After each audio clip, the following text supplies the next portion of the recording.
Okay, I'd like to call to order the February 18th, 2016 meeting of the Board of Supervisors. Please stand for the pledge. Mr. McPhelps, would you lead us to the pledge?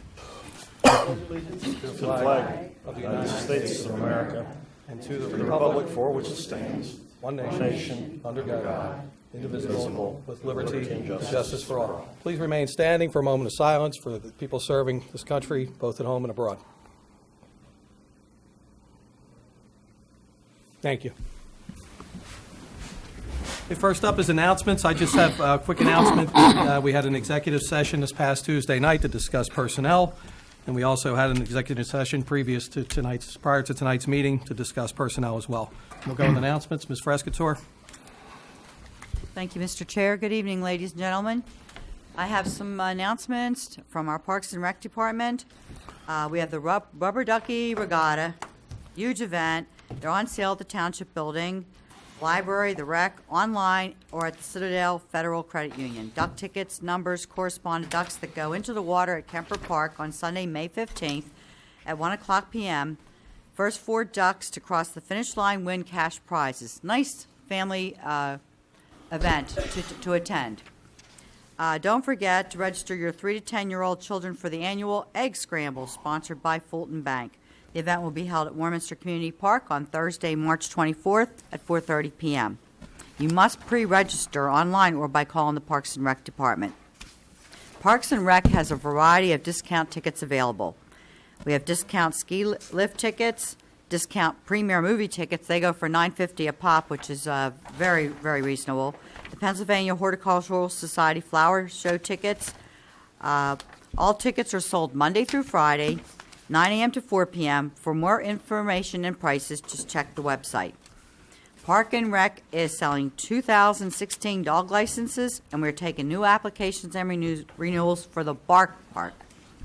Park restrooms and Bark Park water fountains have been closed for the season to prevent frozen pipes. For more information, please contact Parks and Rec's office at 215-443-5428 or visit the Township website. Thank you. Ms. Fresco, I just wanted to touch on that Rubber Ducky Regatta that we have tickets available. I have tickets if anyone's interested tonight. Me too. And I don't think our new supervisors got the memo yet that you're required to go in the water and fetch the ducks this year, too. So we'll talk about that later. Okay. Sounds like fun. Mr. Monroe. I have no announcements. Thank you. Mr. McPhillips. Yes, thank you, Mr. Chairman. The Warminster Heights is having their Monte Carlo fundraiser. It's going to be on Sunday, March 6th from 1 to 6 p.m. It's going to be at 75 Downey Drive. It's the Warminster Heights Community Room. There's going to be blackjack, poker, roulette, money wheel. All proceeds will benefit the Warminster Heights Scholarship Fundraiser. This is going to benefit seniors at William Tennant when they go on to college. Another announcement I have, we have from the Ben Wilson Senior Center. The Ben Wilson Senior Center is going to be having their annual Senior Expo. That will be on Thursday, March 10th from 2 to 4 p.m. It'll be a free event, and there'll be over 45 vendors. For more information about the Senior Expo at the Ben Wilson Center, you want to contact 215-672-8380.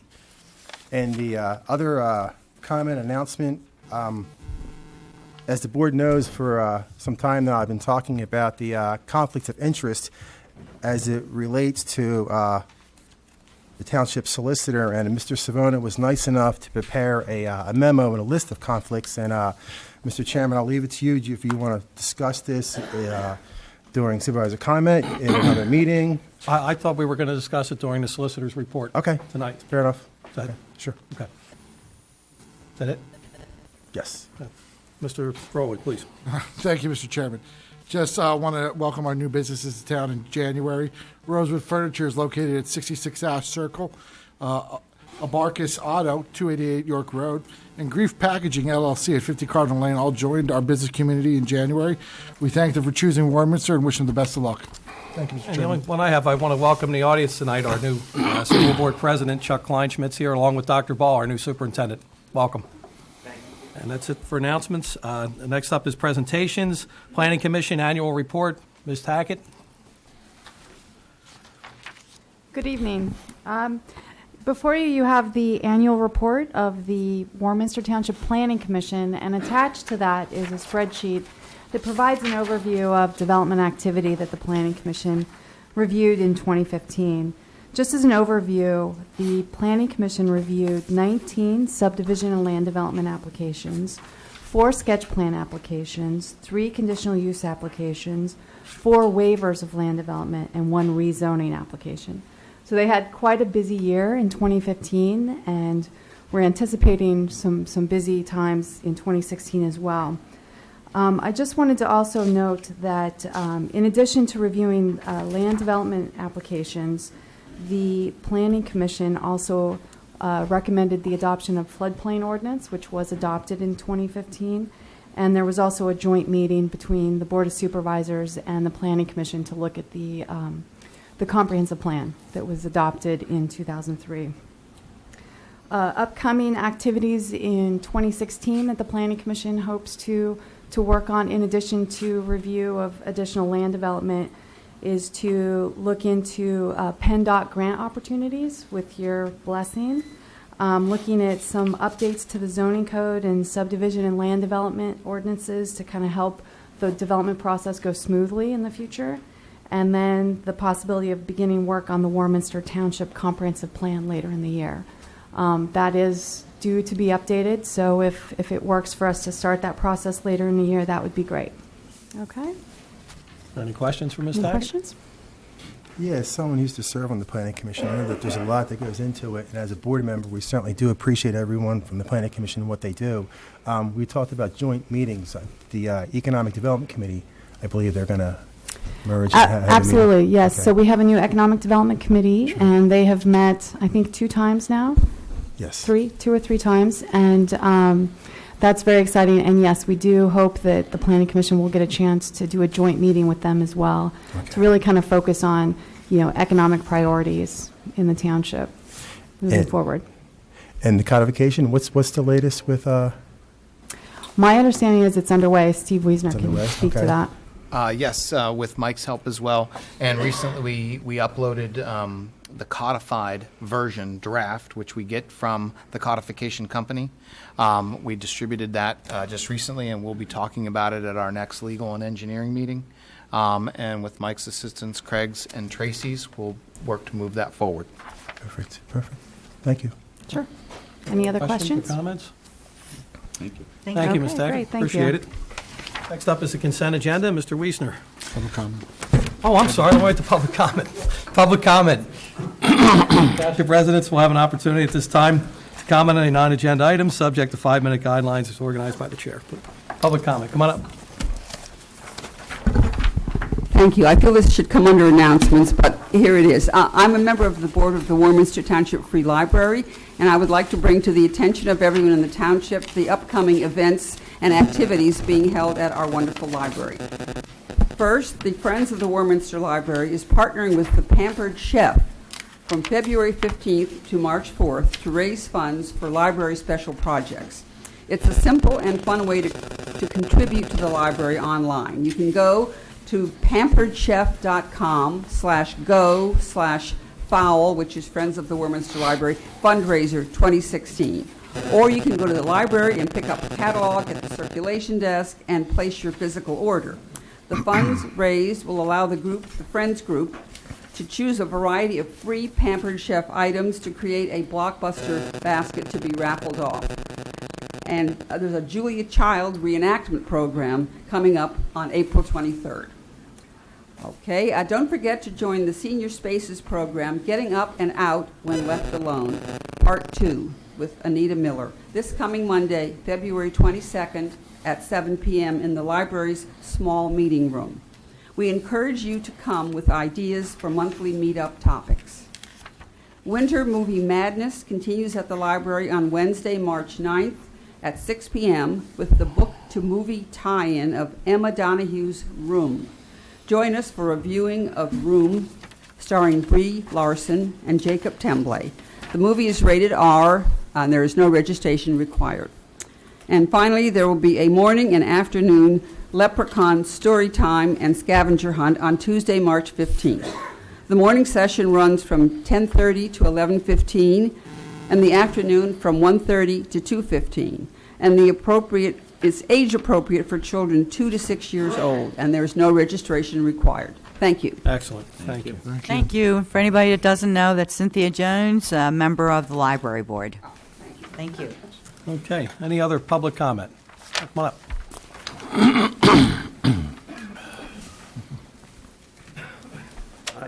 Chris McDonald, I'm the Director of EMS Operations for Warminster Ambulance. I just wanted to stop in and talk a little bit about the storm that we had in January, weekend of the 22nd, 23rd, 24th.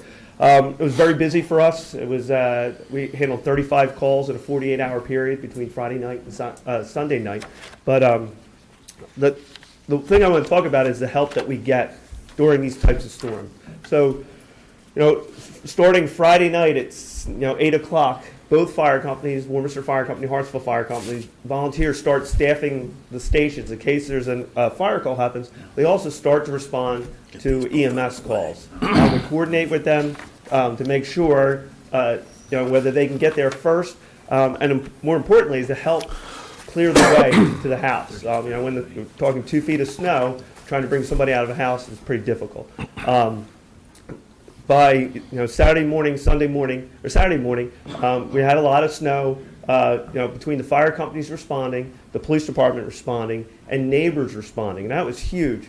Every time we show up at a call, as soon as the ambulance pulls up, the neighbors start coming out with shovels. And they start digging out driveways and walkways for us before the fire truck gets there. At one point, they dug out an ambulance. One of the ambulances got stuck in one of the neighborhoods, and they helped dig out the ambulance while they were in treating the patient. That particular one, we had to bring we put the patient inside one of the fire chief's cars and drove him out of development where another ambulance was waiting. So we really worked together well with the fire department, the police department, the Township Emergency Management Director, and the Township plow staff. The plows were, several times the plows beat us to the calls because we were able to call ahead, and they started clearing the roads before we got there. And then when we did get stuck, they were right there to help us and get us back on the road. 35 calls, 28 of them were in Warminster Township. It was a really busy weekend, and the emergency services came together, worked very hard. There was one lucky person on the Ivy Lane Road that got the chief of the police, chief of the ambulance, and the director of emergency services all in their house at the same time. So the only thing she was missing was a red carpet. So it was a very successful weekend for us. My crews, we used a lot of part-timers. They were held over in their own full-time jobs, so our full-timers had to work extra hours that weekend. But it all came together well. Our responses, we didn't drop a call in Warminster Township. We were available for every call that came in Warminster Township, and we were helped assist for 8 other calls outside the township, or 7 other calls outside the township. So it was a busy weekend. I just want to make sure everybody understood how well the emergency services worked together with the township employees to make sure that everybody got the best possible service. Excellent. All right. Excellent. Thank you. Thank you, Chris. Thank you, Chief. Thanks, Chief. I think Mr. Wiesner will be touching a little more on the plow operation in the manager's report. Yes. Is there any other public comment? Seeing none, I'm going to move on to the... come on up.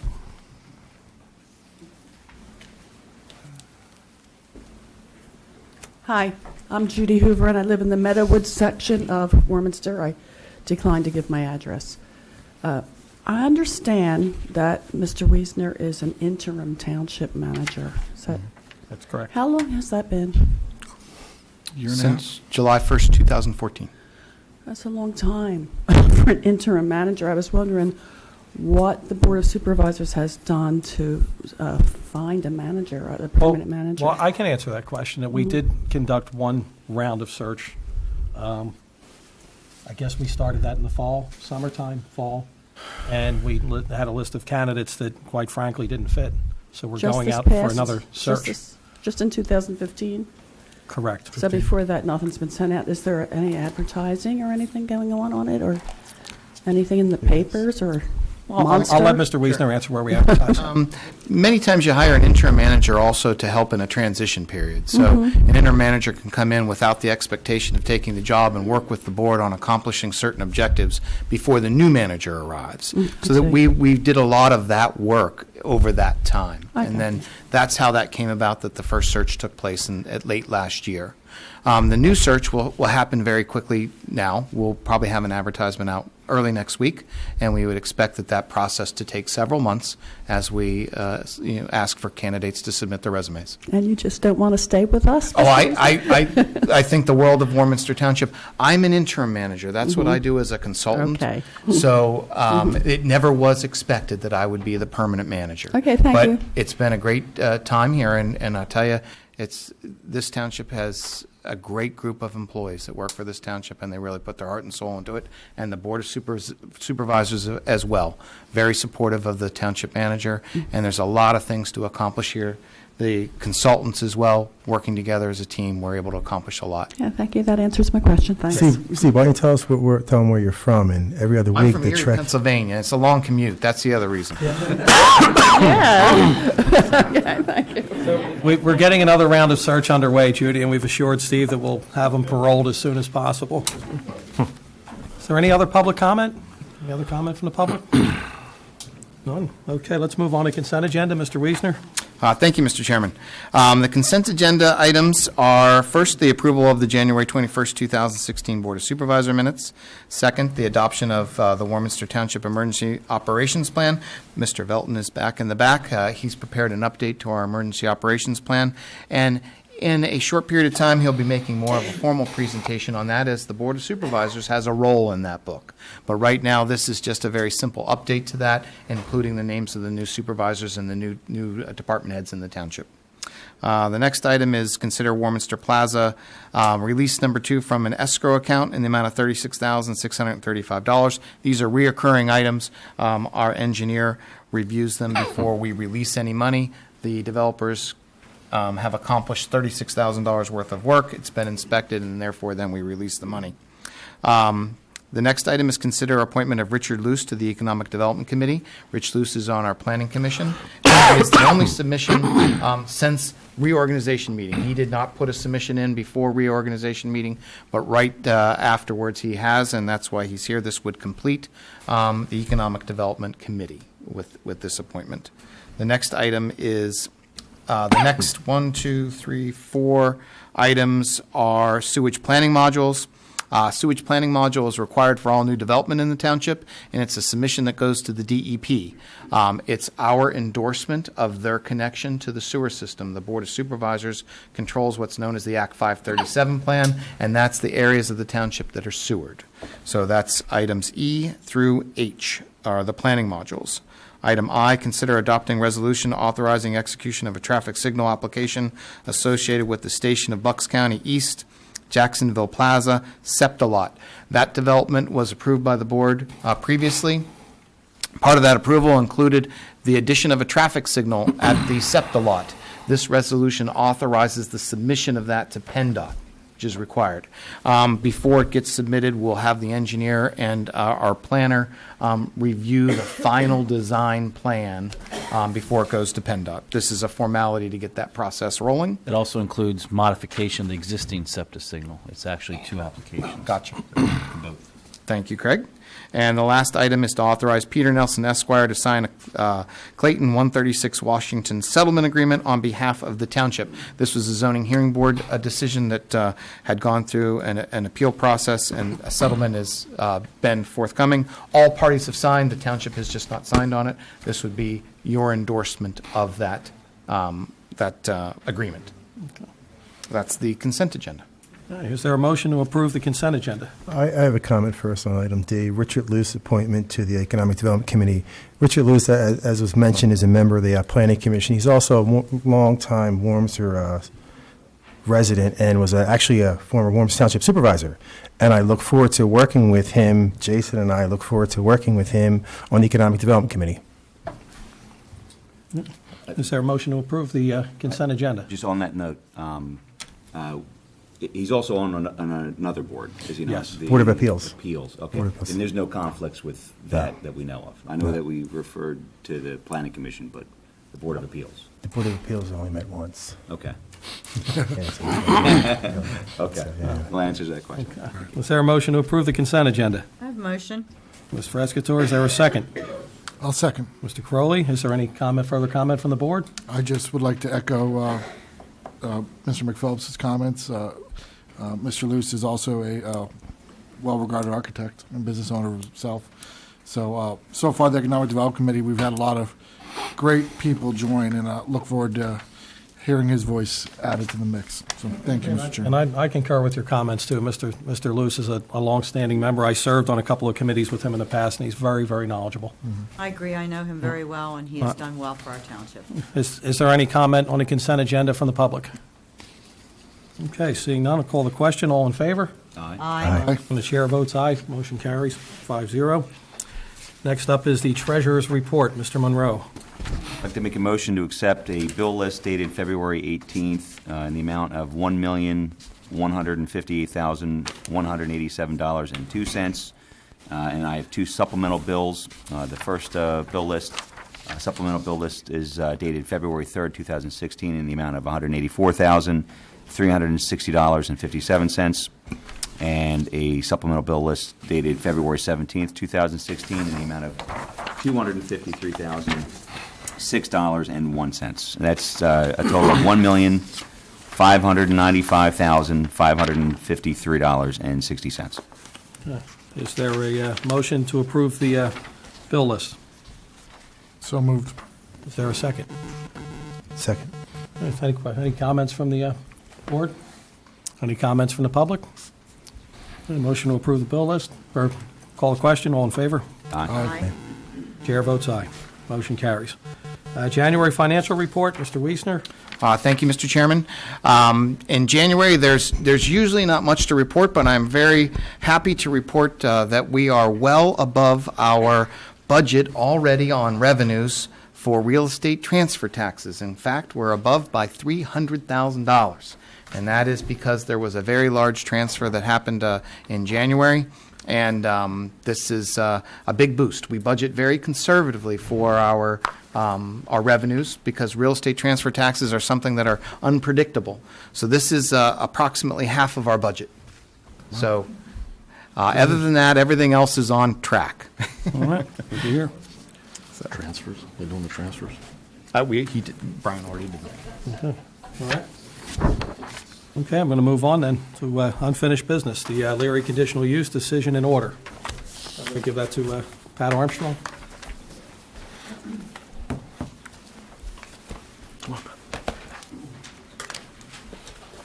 As the board may recall, Come on. No, just so we're clear, because since I did, the last meeting we had this exchange between Mr. Armstrong and myself, and I just want to, since Mr. McPhillips keeps bringing it up, when I was appointed, there were some applications already pending that are represented by a member of my office, Mr. Van Luveny, who's represented county builders for some time, because we have a long-standing relationship with that client, and in order to avoid any potential of a conflict, Mr. Armstrong has been appointed to continue to sit to address any issues regarding the approval of those plans. So because we have this decision and another application coming up, I'm just going to ask Mr. Armstrong to come up here and take my seat.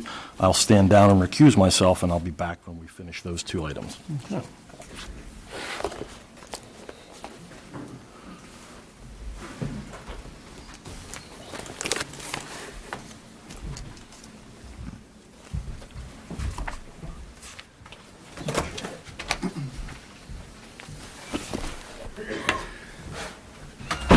okay, the first item that I'm up here for is the Leary conditional use adjudication. If the board recalls, and members of the audience that were here last month, there was a conditional use before this board titled that was applied for by Leary Investment LP for the for a zoning permit associated with a proposed use 3A, which is a single-family detached buffered development within the R2 residential zoning district. That type of use is permitted by conditional use in that district. By conditional use, they came before this board, presented evidence in a conditional use hearing. We had two individuals request party status, and they were afforded that opportunity. And what the board has before it this evening is a written decision pursuant to the MPC in accordance or pursuant to the evidence that was presented to this board as part of that hearing. And it's a conditional approval of the conditional use application of Leary Development or Investment LP. Would the board like me to go through the conditions of the actual order of the written decision, or is everyone comfortable with the actual decision? We're okay with it. Okay. I'm good with it. So with that, unless there's any questions or comments from the public, if the board wanted to entertain a motion approving the written adjudication of the Leary Investment LP conditional use application, it would be appropriate at this time. I will make that motion, Mr. Armstrong. I'll second. Motion Yeah, go made in second. All those in favor? ahead. Aye. Aye. I have something I'd like to say. Could you please indulge me, Mr. Chair? Sure. Thank you. This is a very tough decision for me. As many of you know, fought very hard to try to keep the open space in the Leary neighborhood. I was not involved in the decision to approve the land development. However, we are at the point now where Leary Investment has the property and has proposed, I may say, an excellent proposal for the surrounding neighbors that live in that district. I read the different conditions that they have. They went out of their way. They listened to the residents. They have low density, which means less homes on the property. They added a very big buffer. 20% of the property will be considered open, will be used as open space. Very appealing landscaping. For every home that is built, they are giving $2,500, which is a total of $90,000 for either a baseball field or a recreational facility in the township. So based on the fact that we are now at this juncture where a decision has to be made, the land has already been sold, this is for the conditional use, I will vote yes, Mr. Chair. Okay. Thank you for indulging me. So we're still all in favor. Any other comment from the board? The only other comment that I have is that is just to restate that this is strictly for that conditional use, meaning the buffer zone, the tot lot, things of that nature. So having said that, no, I'll leave it to the vote. Okay, we'll call the question. I'm an aye. I'm an aye. All opposed? Opposed? So motion's 4-1. Motion carries 4-1. Just as a technicality, if you don't mind. Please do. We should call for comment from the public as well. Okay. If there's any questions from Is there any questions from the public? Seeing none, the motion carries 4-1. Next up is new business. Review Tall Oaks preliminary plan for major subdivision and land development. Mr. Armstrong. Thank you, Mr. Chairman. And I see Mr. Van Louvenet, who actually represented the applicant in the Leary conditional use. Mr. Van Louvenet will have this executed tonight. You'll get a copy of it. We'll mail it tomorrow. Thank you. Okay. With that, I don't know if Craig or if you want me to introduce it. This is a preliminary plan, major subdivision and land development application for the Tall Oaks plan. Pursuant to the latest revised plan is dated November 25th, 2015. There are a number of review letters that the applicant has received, and I'm assuming the board has also seen those review letters. I'm sure Greg's going to have a number of comments as we go through it. I don't know if he wants to. Actually, I think Mr. Van Louven is prepared to do a presentation along with the other professionals. I am, and hopefully we don't have to go through every one of the review Yeah, comments, but the significant ones I'm prepared to discuss tonight. I know the board has a draft of conditions staff has discussed. We'll see how the presentation goes, the comments from public and the board, and then we'll proceed from there. So, With the board's permission. The project in front of you tonight is on what I'll call the R4 zoning portion of a 24-acre tract that Centennial School District owns. Back in February, 2014, 2 years ago, the R4 portion, multifamily zoning, was put under agreement with county builders. I'm going to give this history. I know some of the board members who are part of this know the history to some extent, but we have 2 new board members, and I'd like to go through the history because we're really here for the first time with the preliminary plan, but this project, we're really kind of at the end. We had to deal with some conditions that were imposed a year and a half or more than a year ago on this project by the board that normally would have been conditions that you might have thought about imposing tonight. So my client, with the assistance of Centennial School District, which has been cooperative through this process, I know they had hoped to have a settlement a year ago on this property, but because of the kind of a reverse process that we had to go through here, they've been delayed but have been very cooperative.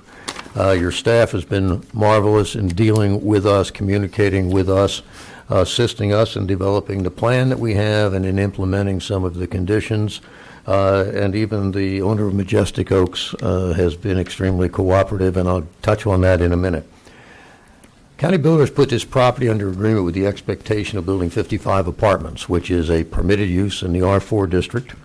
During the course of due diligence, after the property was put under agreement, one of the things that they learned was that there had been a tremendous stormwater problem in this area of the township, affecting a number of neighbors on the other side of Centennial Road. And with that discussion, once that was found out, we had to do a lot of investigation to determine the extent of that problem and to see how it might impact our project. Ultimately, as the stormwater from this property drains that direction, naturally, so we knew we would have to either, on-site, we would have to limit our runoff so to comply with your stormwater, or we would have to do something off-site. The township, we also learned that the township, on its dime, had done a study, I think it was in 2013, to adjust this project to see what needed to be done. Mr. Kennard's office did a comprehensive report that concluded that some significant modifications needed to be made to the Majestic Oaks Basin if this project, if the stormwater problem that the neighbors were experiencing was going to be alleviated. County builders then went back to the drawing board and determined preliminarily at least, what would be involved in that process, because it was estimated at the time that this was a $500,000 improvement, and the township had not gone forward with it because, frankly, it didn't have the money to do this.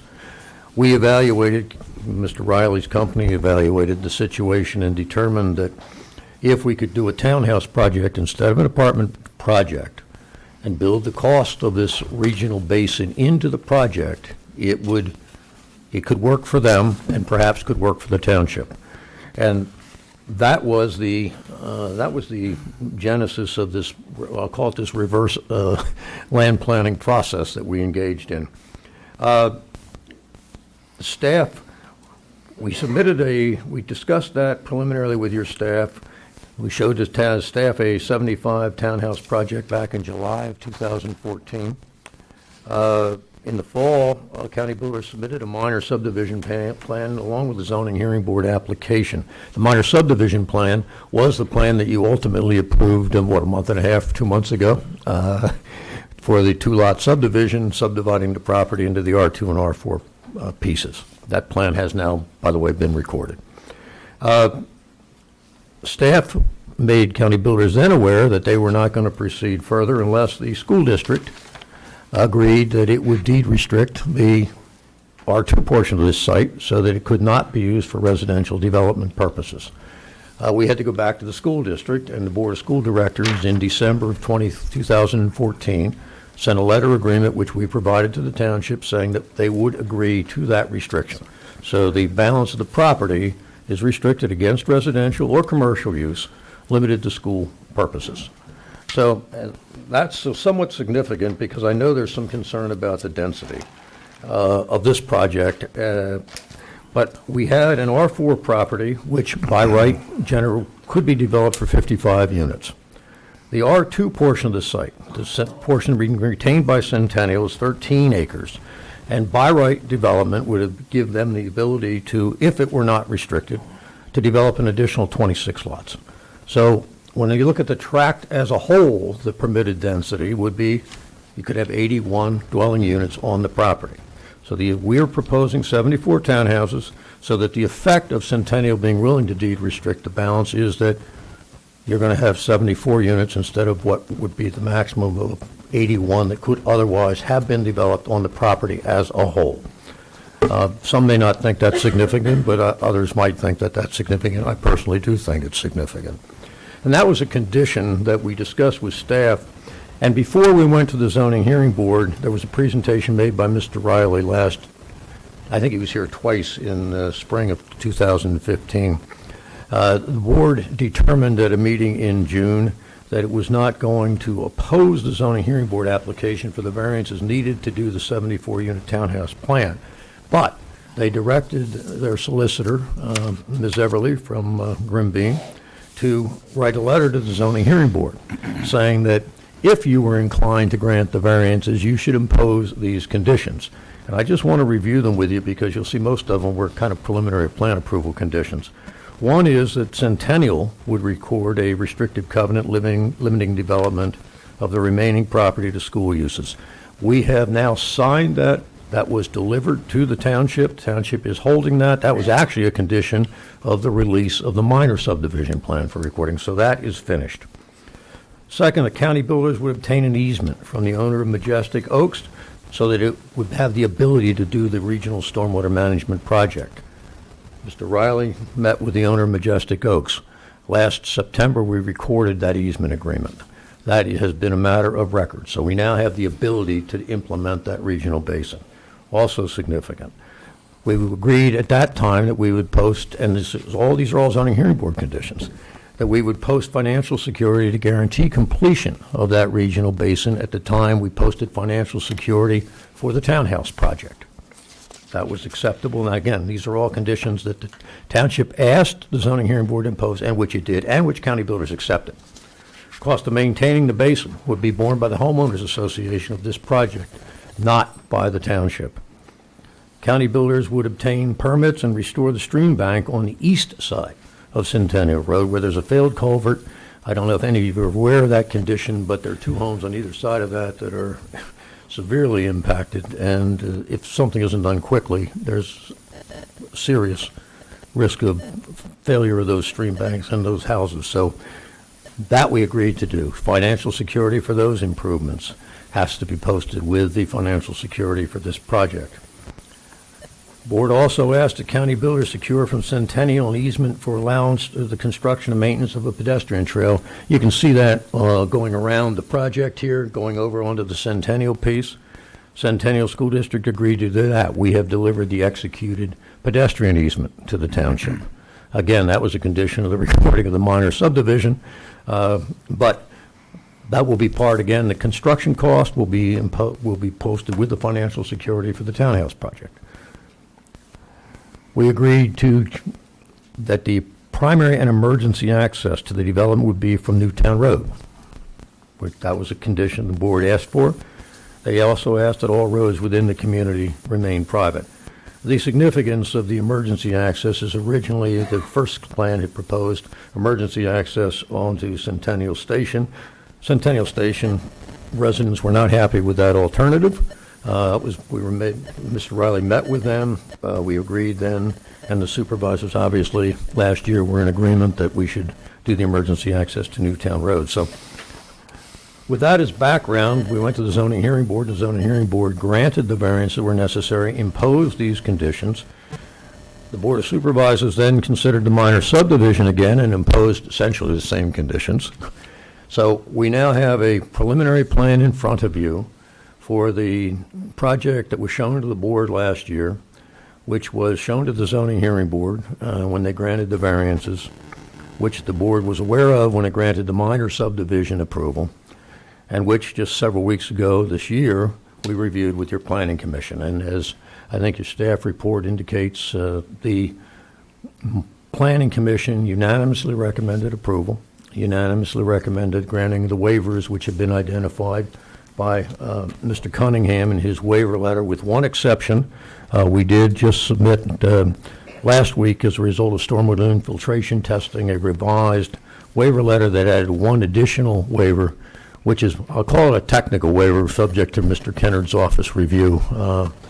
But it had to do with the infiltration results and made a request to make some adjustments to the stormwater ordinance as a result of the results of that testing. So that brings us to the board tonight. Again, we've had a number of review letters here, and I would like to try to condense this discussion, unless the board wants us to go through them all. But I know I've talked to Craig, I've talked to Pat, we've reviewed all these with your staff. As I said, we went through each one with the Planning Commission, so that I think we've vetted all of these aspects of this plan very, very thoroughly. I don't know if there's any particular questions with respect to the plan. I think it's a fair statement that to the extent we are requesting waivers, the waivers are those which are inherent in the plan and follow naturally from the variances that the zoning hearing board granted. We can't ask the zoning hearing board to grant variances or waivers from the subdivision and land development requirement. But the planning-related waivers are inherent in the design of this project and follow the variances that we received from the zoning hearing board. There are a number of technical waivers that deal with your stormwater ordinance, matters like that, which are within the purview of your township engineer. With respect to any technical waiver, the request is not for a blanket waiver, but for a waiver subject to the concurrence of the township engineer during the course of his review of the stormwater management approval. That's certainly true of all the stormwater waivers. Mr. Wiesner? And may I just wait one more thing? I think there's one waiver that the board does have to discuss, at least one. And I was actually going to go over, if we could just hit a couple of the significant Why don't you waivers. do that, Craig? That'd be great, because Actually, I was going to either punt to Kevin or Rob just to touch on the public improvements and what you propose out front, a little bit about the trail. That's fine, sure. And then I actually had a chance to review your infiltration, all the stuff you submitted this week. I had my staff finish that today, so I will be supporting that last waiver. I have a condition. We've already discussed it with your engineer. I thought I didn't want to have one waiver hanging, so we got that done today and worked it out with your engineer. So if you just want to, Kevin, if you want to just touch on the significant improvements, some of the waivers, and then I think make we have sure a we draft touch motion. on Newtown Road, because that was an issue we discussed with the Planning Commission. We want to make sure the board's in agreement with the Planning Commission's And waiver. before Kevin says anything, it's a little different from what we've seen in the past. Planning Commission had a couple good ideas. Staff kicked it around, and I think we came up with good compromise. We were communicating all week with their staff and our staff, and I think we came up with a good compromise. But maybe Kevin could. This has been a project where your staff really has worked very hard with us, and your Planning Commission did a great job at the meeting. I think we've really got a project that everybody has contributed to. As I said, Majestic Oaks, the school district, plans, the staff, the township, everybody has It has a tremendous amount of moving parts, and it's been in discussion for well over a year. Yeah. Kevin, go ahead. Good evening. My name is Kevin Riley. For anybody who doesn't know, I'm the Vice President of County Builders. I've been here a few times now and probably a few more times in the future. As John said, we've worked very closely with staff on this project, and I think we're pretty close. Craig, I think what you want to talk about is some of the waivers that we see as significant non-technical issues. Correct. More planning issues. The first one is a bit easy. I think we're asking for a waiver on Belgian block curb. The roads are going to be private. We like for our curb internal to be Belgian block. We think that it has a classy look and it's ease of maintenance. I think maybe the bigger deal is the walking trails and the curb and sidewalk out front along Newtown Road. There is no curb and sidewalk along the frontage of the property along Newtown Road. Can we get that slide up, Rob? There's Yeah. a good picture, so in case you can't picture it, we have a slide here that shows it. I think this is the one that sold the Planning Commission and was the reason that they came to their conclusion.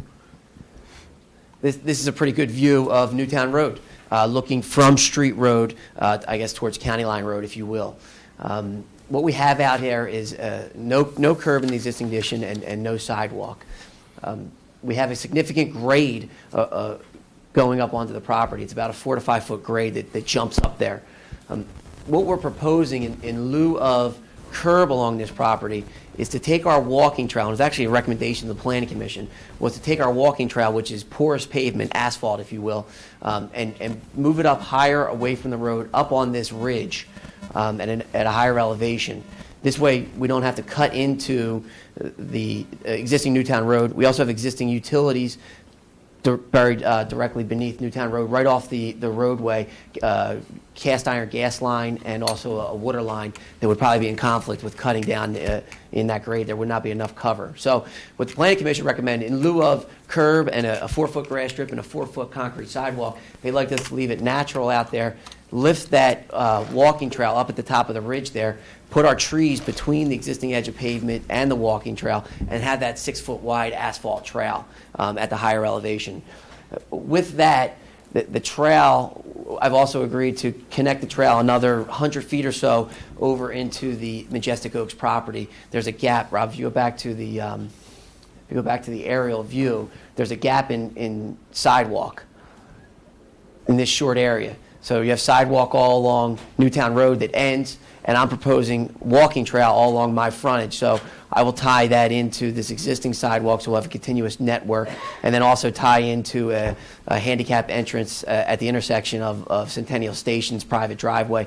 You can then cross that private driveway and then continue on all the way up to Street Road. So it's a little bit unconventional, but I think because of the site and its characteristics, I think that the waiver is warranted, and I think we're getting a better condition by lifting that walking trail up higher and further away from the road. This area also highlights another one of the comments that came as a result of the staff reviews, which was to move the houses away from Newtown Road and set them back a ways. That was one item I'm sure Kevin reviewed with you last year. And actually, former Supervisor Wayne McCulloch, all right, put a lot of pressure on Kevin and myself when we started looking at this. There was a basin there. It used to be all townhouses proposed, and actually it worked out really well because now how we're going, we didn't anticipate keeping a trail back in there, but all those units were moved. I think they reduced it by one and realigned to spread out those units. So that's going to be the Wayne McCulloch Basin. He was looking out for the neighbors. From a planning perspective, and it was some good foresight, and Kevin and his staff agreed to do that. So that was one of the first changes. I do want to hit on just in a matter of 30 seconds to a minute, just the major plan highlights for the new folks in the audience and our new supervisors. From the planning and the recreational facilities, we are proposing a nearly 1 mile walking trail when you count the loop. If I start at the intersection of Centennial Station Drive and Newtown Road, I'm proposing this walking trail heading towards Centennial Road, 6-foot wide asphalt walking trail that will be adjacent to the Centennial Station driveway that will head on down to Centennial Road, and tie into the existing sidewalk on Centennial Road. There's a curb depression right here for pedestrians to cross, and there's no sidewalk on the other side. It makes no sense to have this crossing. We're actually going to remove that handicap ramp. It doesn't meet ADA requirements, and it's actually in a dangerous condition. It's a crossing to nowhere. As you follow Centennial Station towards County Line Road. Centennial Road. I'm sorry, Centennial Road towards County Line Road. There's an existing additional handicap ramp with a crosswalk, with a receiving handicap ramp and a walkway that goes right into the front of William Tennant High School. So that's where we're going to send all of our pedestrians, and it is a heavy pedestrian area. The kids walk to and from school along the Centennial Station driveway. So we're hoping to pull them off the driveway, pull them onto the walking trail, and avoid the pedestrian vehicular conflicts. We're going to head down Centennial Road, and then new proposed walking trail on the Centennial School District property that will be deed restricted as open space. Head on down back into my proposed Tall Oak site, walk around the stormwater basin, which will be enclosed by a post and rail fence, and tie back into the on-site sidewalks of the community. You can then choose to walk around the community on the sidewalks on both sides of the street. You can head back out to Newtown Road and connect into the sidewalk along Newtown Road, or you can choose to travel back out towards Street Road on that proposed walking trail, as I stated. So you have this loop. You had a quarter-acre cinder running track that folks do use. They go there and they use it for recreation, and we're replacing that with a 1 mile loop. So if you want to get some exercise, you can, in 1 mile, you can do that same loop, 6 foot wide. It should be a really nice amenity for the proposed community and the surrounding neighbors, the existing surrounding neighbors. And then the final recreational amenity that that we're proposing is a tot lot, very similar to Leary, very similar, same component structure, and a gazebo. This will be your central gathering area for the folks in the neighborhood. We're also asking for some waivers, a waiver for street center line radius, parking configuration. What we're proposing here is perpendicular parking up along the street. I've done this in 3 other communities in the past, and it is extremely successful in townhome communities. You're pulling them folks off. They're not trying to parallel park. They're not trying to block people's driveways. You get a ton of parking in these areas, and you also don't really have any conflicts. People worry about the backing out. The vehicle traffic is moving so slow because of being a close-knit neighborhood. Yeah, there's no through traffic. That's Now, why that it was works. something that staff worked on. When we pulled the units back, staff was looking at parking. Because it's a loop road, no through, that's a design that we encouraged. That also created a little bit of problems with relocating the units, adding on-street parking, so to speak. That's where some of the technical geometric waivers are coming in with the road layout. But because it is not a through and a private street, private community, most of those technical waivers we do, or all those waivers we do support. Right, and I think we looked at this from the common sense approach. The past experience that Craig has had in the township, the past experience that I've had in developing these sites, and I know that this is going to be a winner. We also have on-site overflow parking lot as well. So we know that from past experience that we have plenty of parking. 3-story slab-on-grade townhomes, 2-car garage, 2-car driveway, sales price north of $300,000. Like to get started this summer if everything works out. One more milestone is that just 2 days ago, we submitted to DEP for the off-site stormwater basin for all the permits that we need from DEP. So very significant step forward in that regards for the off-site basin. So that is very quickly becoming a reality as well. And I think the expectation and the hope is, frankly, we can get started in the spring. We'll get this finished in the summer when they have the best weather conditions, so we don't run into stormwater conflicts trying to do stormwater improvements. I mean, that would be That was my critical. question. Yeah. How long does it normally take for a DEP permit to be issued? Well, if they agree with our opinion, then it would be about 60 days. That's best case scenario is 30 to 60 days. Worst case scenario, if they get an interpretation that more significant permits are needed, it would take longer. We're hoping to do this with general permits, and if we can do it with general permits, that's the 30 to 60 day time frame. And DEP's been involved in this project early on. Last spring of 2014, I think DEP came out here, walked the site. They understand the project, the problems, and we're hoping that if we go back and talk to some of the folks who are familiar with this, that they can see the importance of getting the permits issued and getting this work done sooner rather than later. I'm sure Mr. Trotter's been in close contact with them. Then I forgot to mention how important Mr. Trotter has been in bringing the problem to our attention and and working with the staff to see if he can get the Everyone's township, attention. everybody. Where's Mr. Trotter tonight? He's on Flying? assignment. Looking for him. One thing you just all tied. I was going to ask but he's out of the country. I believe. Kevin or Rob, do you have the layout of the basin just to show the audience and at home and the residents the base off-site? This is all off-site. Yep. Just to reiterate, there's on-site stormwater management for that development. That if DEP didn't permit this, actually they're in violation of their zoning conditions of their variances. But it's a standalone. This basin does not take water from the proposed development. They have their own stormwater management system. The plan approval is going to be tied to the basin. So, I mean, you're not giving anything away. We can't do 74 townhomes without doing the basin. So it's not like if they don't give the permit, we have the right to build the job anyway, because our stormwater management's tied into the basin. I'm going to try to give a real quick, this is a large aerial context. William Tennant High School. I know, this one's hard. We'll zoom in. I'm trying to get a very, see around me? I'm sorry. I apologize. William Tennant High School. The 13 acres of open space that Centennial School District will retain as open space and ball fields.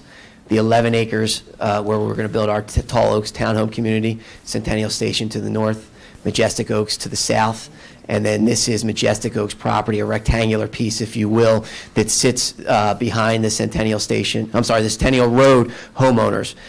It's basically their backyards. This is the existing basin for Majestic Oaks that was designed just for their stormwater management.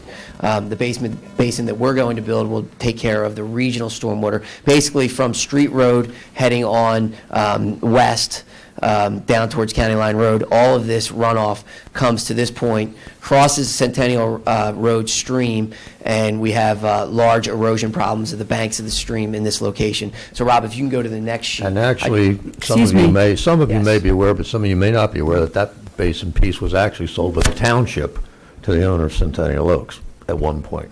So, I have a question. Yes. Will the basin that you're putting in, will it help the residents all the way down Centennial Road and off of Centennial Road in those developments? We have Constitutional, Revolutionary, Revere. The water comes down during very heavy storms, and it's like a river. And I went to one of the Planning Commission meetings, and one of the residents that came, who is one of the ones that is having difficulty with their property, inferred that we did not have flooding at that end of Centennial Road.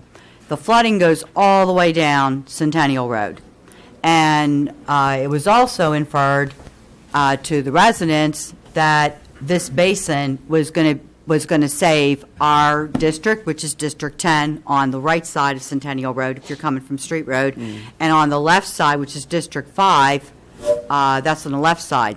And I just wanted to know, is that basin going to help those two districts with their water problems? The basin will help, okay? The basin will not fix the problem. It's a large problem. This basin will take a tremendous step forward to helping the problem. We've completed a flood study. It's going to make sure that the water, to the extent it now overflows the basin, gets out into the road indirectly, and goes down Centennial, is cut off. I mean, you're going to catch the water now, Kevin, right? That's correct. You're going to take it under Centennial Road so that it won't be overtopping the basin, won't be running out into the road, won't be running down that way directly. I assume that, I'm not a stormwater engineer, but my guess is if you trace the water somewhere down the road, it would help you. But I mean, can you quantify the reduction here, Kevin? Perhaps that would be helpful. We're mitigating the problem. We are mitigating the problem. I can turn it over to Rob to give the actual quantification numbers, but the only way you mitigate a problem is by controlling the volume. The only way you can control the volume of the stormwater is to build a new stormwater facility. Think about a bathtub. You need to fill that bathtub up, and then you can slowly release that bathtub to slow everything down. That's what we're doing here. I showed you the context plan, which was a little bit difficult to see. Now we're zoomed in on it.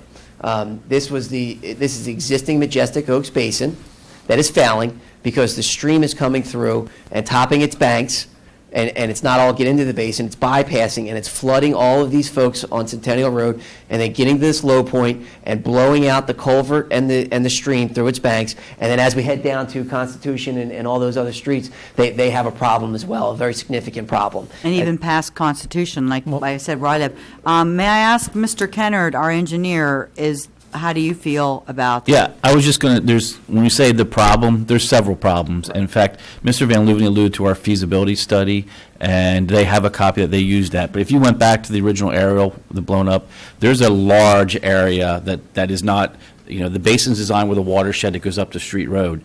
There's I don't know how many acres that from the school that go down towards that same neighborhood where this discharges, and then there's a whole drainage area, I guess heading towards Delmont area, that there's no stormwater management. We've already determined that. Prior staff, public works. We went through this when we did our stormwater overview 4 years ago. So the problem you described is not the same problem. Will it help? It will help. Could I quantify that, or Rob or Kevin? No. It will not hurt. If you notice, that culvert's being blown out. Any water that doesn't stay in the creek that goes down the road, based on this design, I'm pretty sure we can, all three of us say, that'll help. So that water won't get down there. But any of the water from the other sub-watershed areas, and I don't want to get too technical, that's still your problem in your neck of the woods, not this. So. And which is a majority of that neighborhood, unfortunately. It is quite large. In fact, there is no stormwater management over in Betsy Lane area, and I don't have all those streets memorized, but there's no stormwater management. It just all heads down to the creek. And I'm not blaming county line builders or anything like that. I'm just saying, I came to the meeting prior to the land development being approved, and I was told that the township could not afford a water basin. So the answer was to build and put a basin in there. And so a lot of the residents felt that their stormwater issues were going to be solved. And that's why I wanted to quantify that tonight, that 3/4, well, actually even more than that, of the neighborhood is still going to have flooding issues. So I just wanted to reiterate I think that. that's right, but I think to the extent that this watershed area was contributing to your problem, we're going to stop that.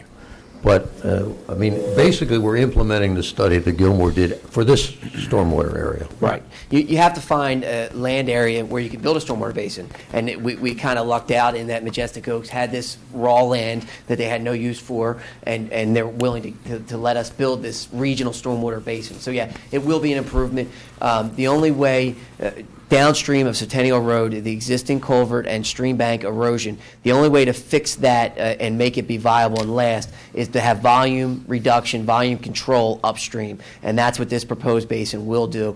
All of the water that's coming in the creek from Street Road all the way down Centennial will get in now to the existing basin, will go over the bank of the existing basin into the proposed basin, and then it will trickle out of the proposed basin at a slower rate, come out through the outlet control structure and the stormwater pipe, and then discharge into the receiving stream. And that should slow the flow down to below, to constitutional. That's correct. So they will see an The improvement. Hughes are here tonight, should slow the flow down to their house. Right. To the extent it comes from this watershed area. Right. Right. Right. They will see an understand improvement. all that. I mean, and I agree with him 100%.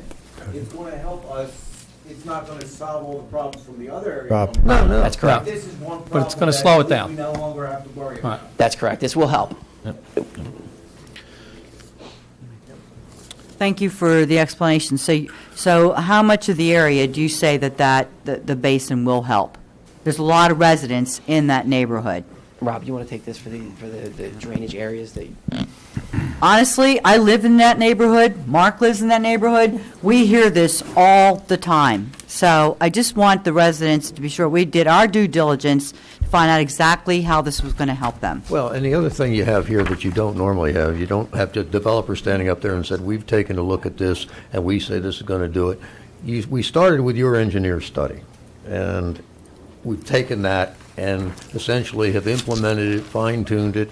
Now Gilmore & Associates, along with DEP, will be reviewing the plans in detail to make sure that it does what everybody agrees needs to be done.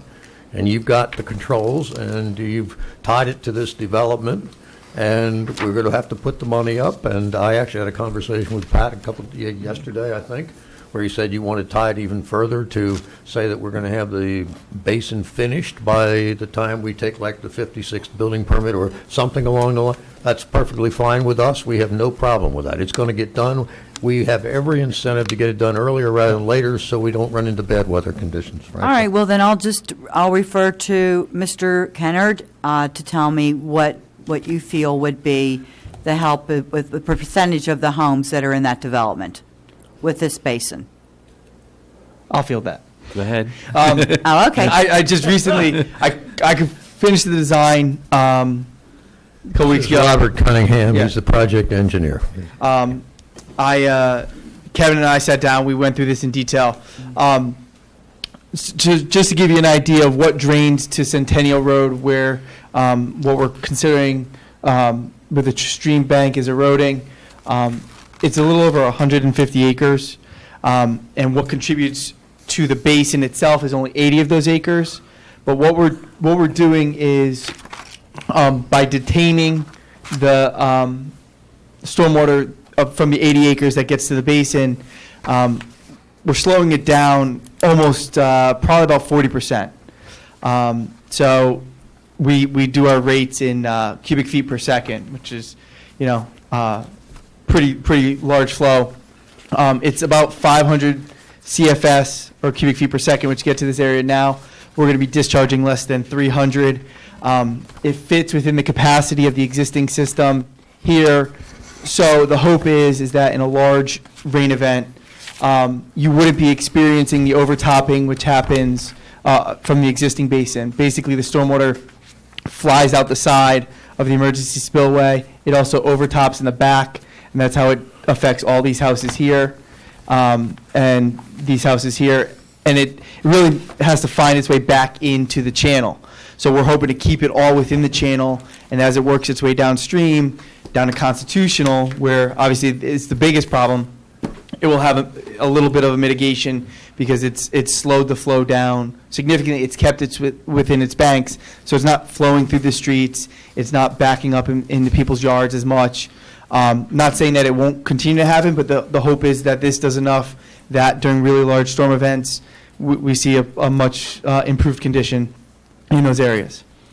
I really hope so. Thank you. The one where the culvert is that you're going to improve, that house is in grave risk of losing its foundation soon. There's two houses there. We'll have to acquire easements from the homeowners in order to go in there and do the stream stabilization. We're not anticipating a problem. We certainly don't want any resident to lose their homes. And there's something that we can do about it by working with you to have it done. What Kevin has here is the detailed This is the design detail of to those show. two properties. Right. You have the Bannekers and the Vallones as property owners, and the stream has eroded its banks and is pushing closer and closer on either side to their houses. What we're going to come in and is fill those stream banks back in and line them with riprap, which will help in the initial condition. And then by having that large stormwater basin upstream, they won't have such extreme flows coming through the stream, and then it should be a permanent thing. And what you see on the right side is a cross-section of what it'll look like when we're finished, I think, Kevin, right? That'll be the side slopes, a gradual slide. And I've been in the Banneker's house during a heavy rain and look right out the bedroom window and right down into it. It's frightening. It's right there. And I've seen the properties also, and they are in very poor condition. So I do understand. I'm just speaking for the two districts that are involved with flood issues all along Centennial Road, and I want to be sure that they're taken care of too. So back to your original question was, you said 80 acres drainage area to the basin out of, you said like 150? Out of 150. Okay, so a little more than half. So like I described, there's a large area in our feasibility study that, they're picking the one watershed area, and now hopefully down the road, we'll try to figure out how to solve those other problems, like how to fund it, and Kevin hit it. I mean, Mr. Schroeder was presenting here years ago with the feasibility studies. You got to find land to build a basin, or we can pipe it all over the place, but you have to detain it, slow it down, and release it And at a it's not different cheap. rate. This is approximately $500,000 improvement here. I realize It's more than that. If we would have done it ourselves, contracted it out. Yeah, if we would have done it ourselves, contracted out with prevailing wages and all that stuff, we estimated it to be close to $1 million. Well, I think it probably would have been. You got to add 30 to 40% just to bid it. And, Not to mention that basin's on private property. Correct. I think, do you have anything else to? No. All right, so tying in stormwater, the one waiver that was added to the original waiver request letter, we have a new one, staff has looked at it. The waiver request letter is dated January 28, 2016. The one addition, it was also addressing comments from Planning Commission. Right. So those have already been gone over. Staff fully recommends those. Number 20 on the waiver request letter is related to stormwater, a technical requirement for stormwater management. It's related to groundwater recharge. It's infiltration, promoting the groundwater recharge of that basin for the Tall Oaks development. We provided comments to the engineer this week. We received a study. They've made the changes. We've reviewed them and approved them today. And one condition I will add that is not in our motion is that they provide an under drain on the porous pavement detail for the parking areas and provide documentation from their design engineers supporting that. And I can work out the technical stuff later with you, Pat, but we do support that waiver now. We didn't have that information until this week. I think that's all we have. I guess very complicated, long drawn-out process as far as where we started, as Mr. Van Looveni said. And I don't have any other issues to go over my letter. I don't know if any other board has comments. If you want, we'll be prepared to answer those. But I'll probably turn over to Mr. Wiesner and Mr. Armstrong here if they want to go through what staff prepared for the board tonight. Okay, I'll Mr. throw the other Armstrong? comments. Well, I mean, if the board's ready to entertain a potential motion for a conditional approval, unless there's comments Yeah, I'd from the like to, public. before we take action, if there's any comment from the public or further comment from the board regarding the preliminary approval. Is there any comment or questions from the public? Any further comment or I questions wish from the board? the density wasn't so high, and I am getting many phone calls, and I've spoke to many residents who live in District 16, which is the Newtown Road, where the traffic will be dumped. The flooding on Centennial Road, which is probably not going to be solved past a certain point. Your district, it's still going to be a problem. You're talking half the residents. So I have an issue with that. I'm glad that it's helping the homes that are being lost, but I wish that there was more that we could do for the rest of the residents in those three districts. And the comment that I'm going to make, that I was elected to this board 4 years ago, and I had no idea the magnitude of the flooding problem in my own neighborhood until I was. And I've worked tirelessly on trying to help, and I think this is a huge step towards helping my neighbors. And that's why I've been working on this, and I give Bob Trotter a lot of credit because he's kept pushing the ball. And this has been, I think we've been discussing this for a couple of years now, this project, or a year now, but we've discussed the stormwater issue in your neighborhood down below and ours. And this, I know this is just one piece, but I don't feel that we would have ever gotten this done as a township without county builders coming in here and doing the design, paying for it, securing the easements, because it was basically, we determined it to be a private property issue. Right. So, I think a lot of work has gone in this. Is it the perfect fix? No. Is it going to help Cindy Banneker? Is going to save her house? I mean, I'm going to sleep better knowing that her house is not in danger. And just to add on to that, I mean, and I appreciate Ms. Frescator's concerns, and I get it completely what you're saying. I look at it a couple ways, is that by right, county builders could have went in there, threw 55 units in there without even asking us. They had that legally they could do that without even talking to us.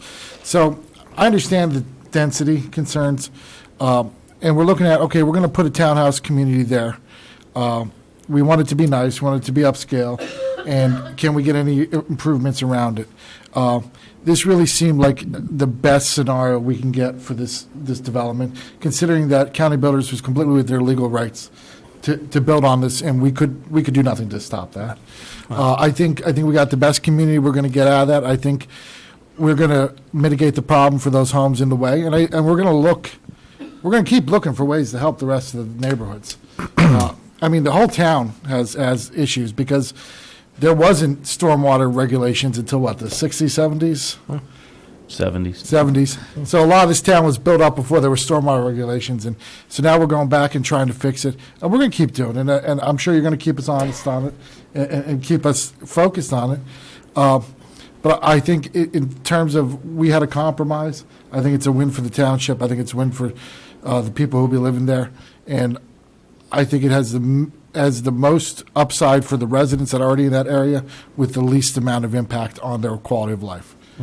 It's just my opinion, but that's kind of where I'm at on it. And I want to thank the Centennial School District as well. I mean, they've been patient throughout this as well and worked with the township for the deed restriction to satisfy those needs. And I think it is important to point out that this came about because of citizen involvement. Mr. Trotter, Matt Piotrowski, people who had an issue and not only brought it to our attention, but brought it to the attention of county builders and really worked. They deserve a lot of credit. And it does show, we talk about it all the time, people get involved, tell us what's going on. This regional stormwater basin is the end result of a couple people really putting their heads down and doing the work. So I appreciate that too.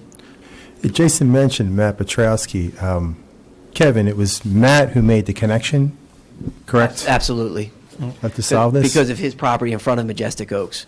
Matt has done some work for me as an architect, and we're friends as well, and he let me know that there's a significant issue. I think Bob Trotter had reached out to Matt, so Matt knew of this issue and put me in touch with Bob. That's kind of exactly how it happened. Matt was the conduit. I think he put Bob in touch with you. That's more like it. That's a little more like it. I'll add one, now that I think we're all on the same page here as far as the story time and how things materialize. I'll tell you, when Mr. Trotter started showing up at our office, and I had to call Rich Manfredi, and Rich is like, what? I go, I've already been to his house, Mary's been to his house, Rich has been to his house. I think all of you probably been there at least a couple times. With boots on. He came with a stack of materials. I'm probably sure Kevin saw. I kept dropping them off at our office, and it's this thing where I knew we couldn't fix it at that point. It was a $1 million project, but he was relentless, and I probably didn't tell the board all the times that he stopped by or called. And you want to try to do the right thing, but I knew I couldn't solve it, and I still think we took a bite out of it now. But there's still a large issue that has to be addressed. But he was relentless, and you know what? I sat at the conference table many times, and he spent a lot of time putting together aerial maps. Yep. It actually helped us with the feasibility study. So I know Mr. Van Leeuwen's tying in our study, but that was really part of what Mr. Trotter did. I think at the time you told me that he saved us about $7,000 at the time. He surveyed it. He had a lot of survey, a lot of material. Went to the courthouse several times. To be honest, he did. Oh. He did.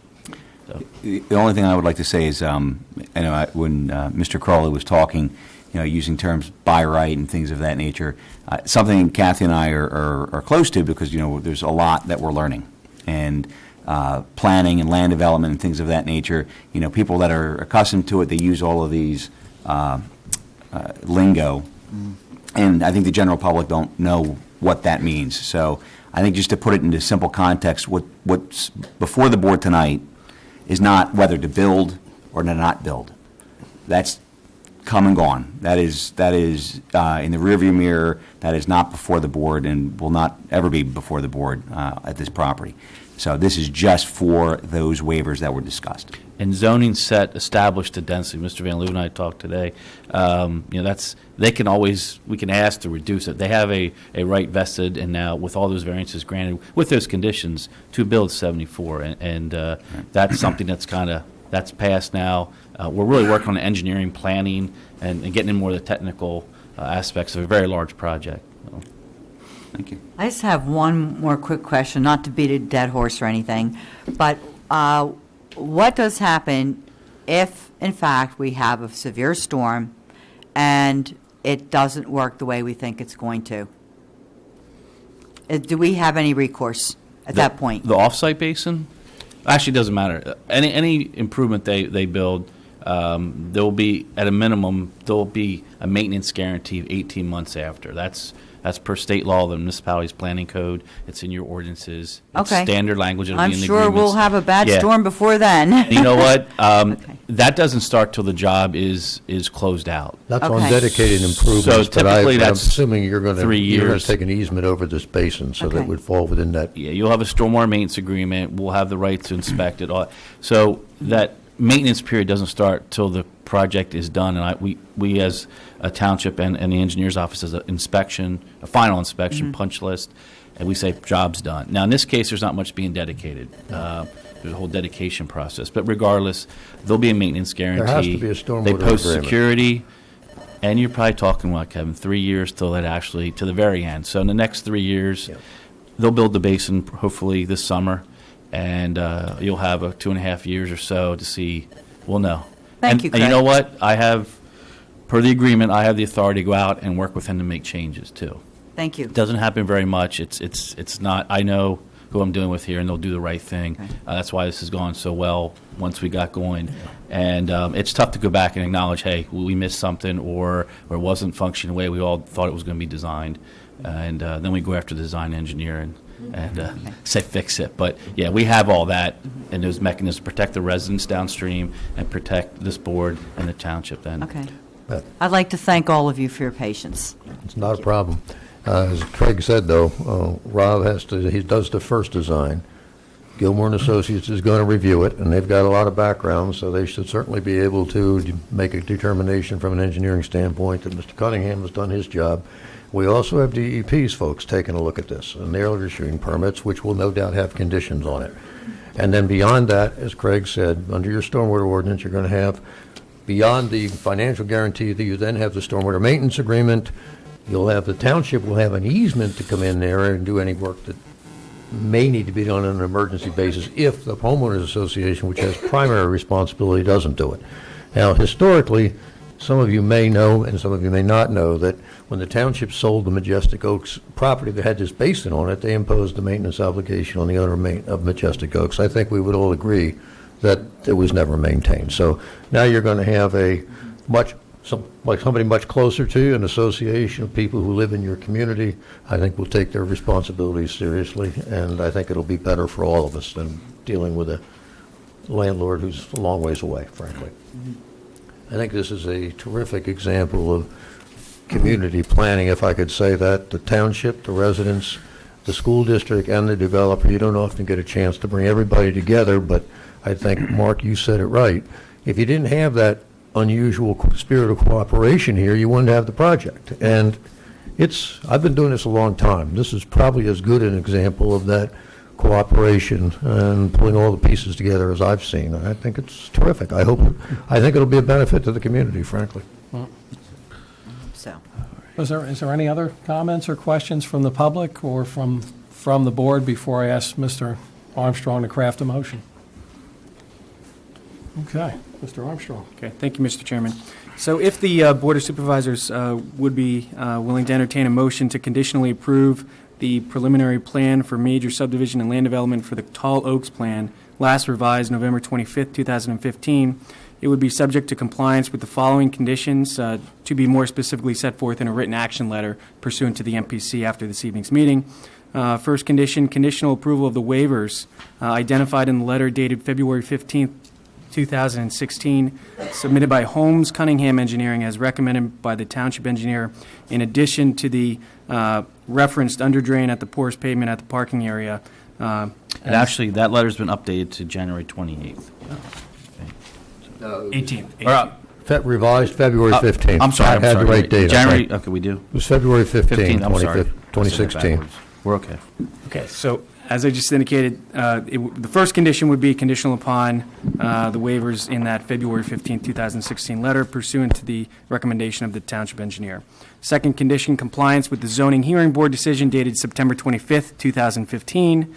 Third condition, compliance with the Zoning Officer Review Letter dated January 15, 2016. Fourth condition, compliance with the Fire Marshal Review Letter dated January 12, 2016. Fifth, and this is going to be addressing the off-site stormwater management issues we spent a good deal discussing this evening, would be conditional upon the applicant securing the requisite permits and posting the requisite financial security for the installation of the off-site stormwater improvements pursuant to the September 25th, 2015 Zoning Hearing Board decision at or prior to plan recordation.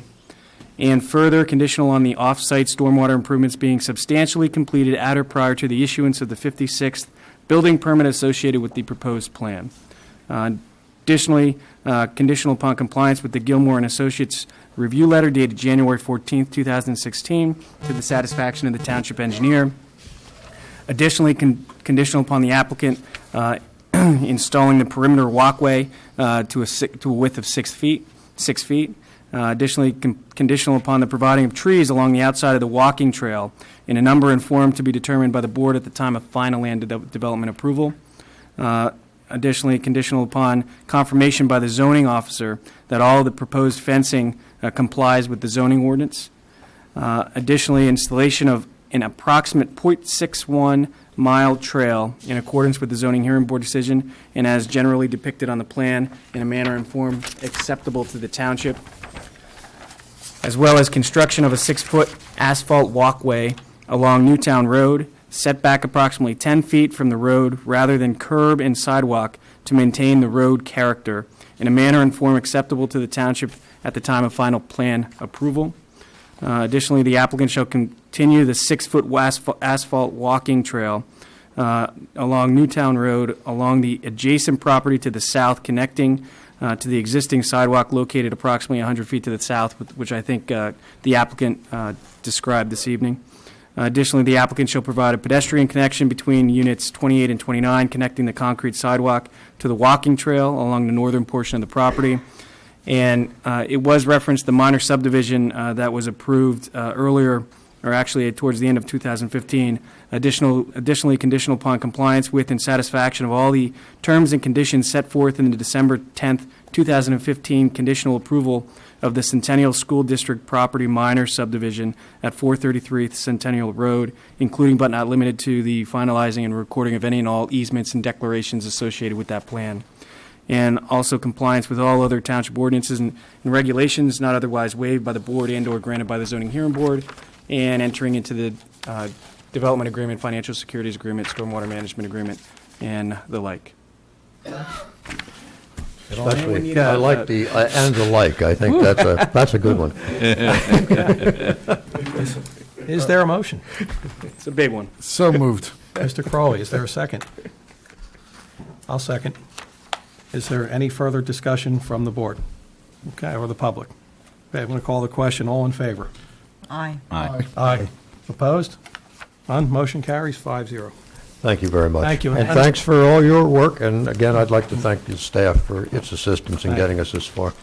And I'm going to ask for a brief recess while we get cleaned up here, please. To new business, item B, consider waiver of land development for the Centennial School District Administrative Office. Mr. Savona. Thank you, Mr. Chairman.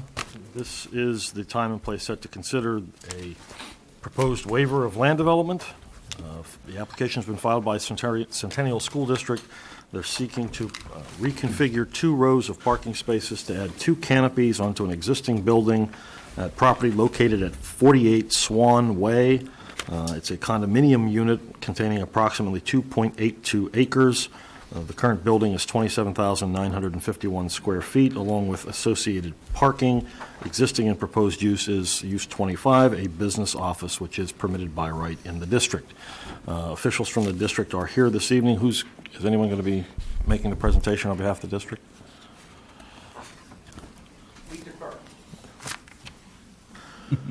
Good evening. I'm Bob Kerp from Barry Ice and Associates. We are the district's engineer for this project. The Swisser's already summarized it. I do have a plan that I can show you as needed. Essentially, the only alterations to the building, as he mentioned, are 2 small canopies, minor modifications to the parking lot for ADA parking. We went through the township engineer's letter and gave a response table to that, where we've clarified some of the comments and said that we will respond to all of them. Okay. If you would put the plan up, just for those who haven't seen it. Absolutely.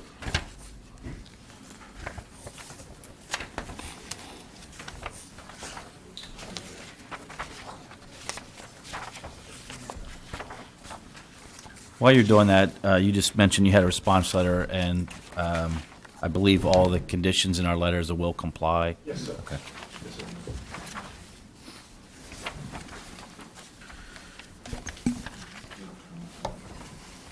So subject to reduced scale, you can see the existing structure. It is the north half.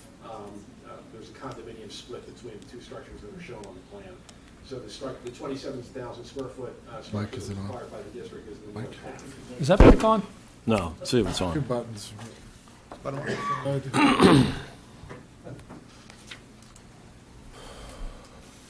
I'm sorry.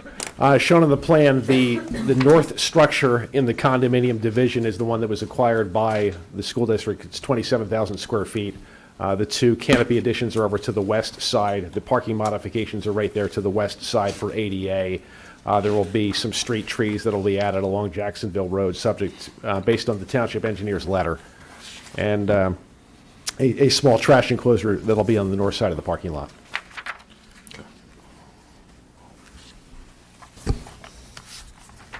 Any questions from the board? For me. Comments, Mr. Kenner? I have no other comments or questions. The Township Engineer's review letter that you're referencing is the letter dated January 28th, 2016, from Gilmore and Associates, that's correct? Correct. And your response table, just so we know, is the spreadsheet that's dated February the 8th, 2016, is correct? That's correct. And as Mr. Kennard indicated, you've agreed to comply with all of the recommendations and conditions set forth in the Township Engineer's review Yes, letter? sir.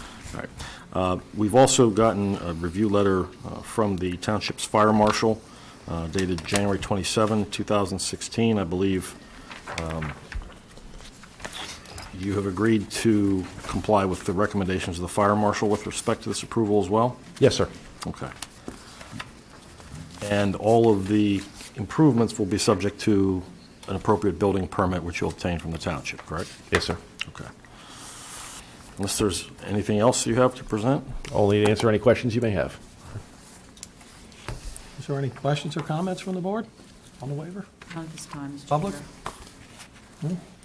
Just to reiterate, Mr. this is a Kennard? waiver of land development, so we've worked out all the issues. It's a relatively very small project when it comes to land development, so that's why we're not going through all the technical items. They've all been resolved or agreed to, so. Okay. Was there a motion to consider the waiver of land development? Motion. Mr. Monroe, is there a second? Second. Ms. Frescatore, is there any further comment from the board or any further comment from the public? Seeing none, I'll call the question. All in favor? Aye. Aye. Aye. The chair votes aye. Motion carries 5-0. Thank you very much. Thank you. Thank you. It's nice to meet you, Dr. Ball. Okay, item C, Ben Wilson Center, lease, term extension. Mr. Savona. I will defer to Mr. Wiesner, but the lease that you have before you, the draft, has been reviewed and approved for legal compliance. The substance I'll leave to the manager to explain. Mr. Wiesner? Thank you, Mr. Chairman.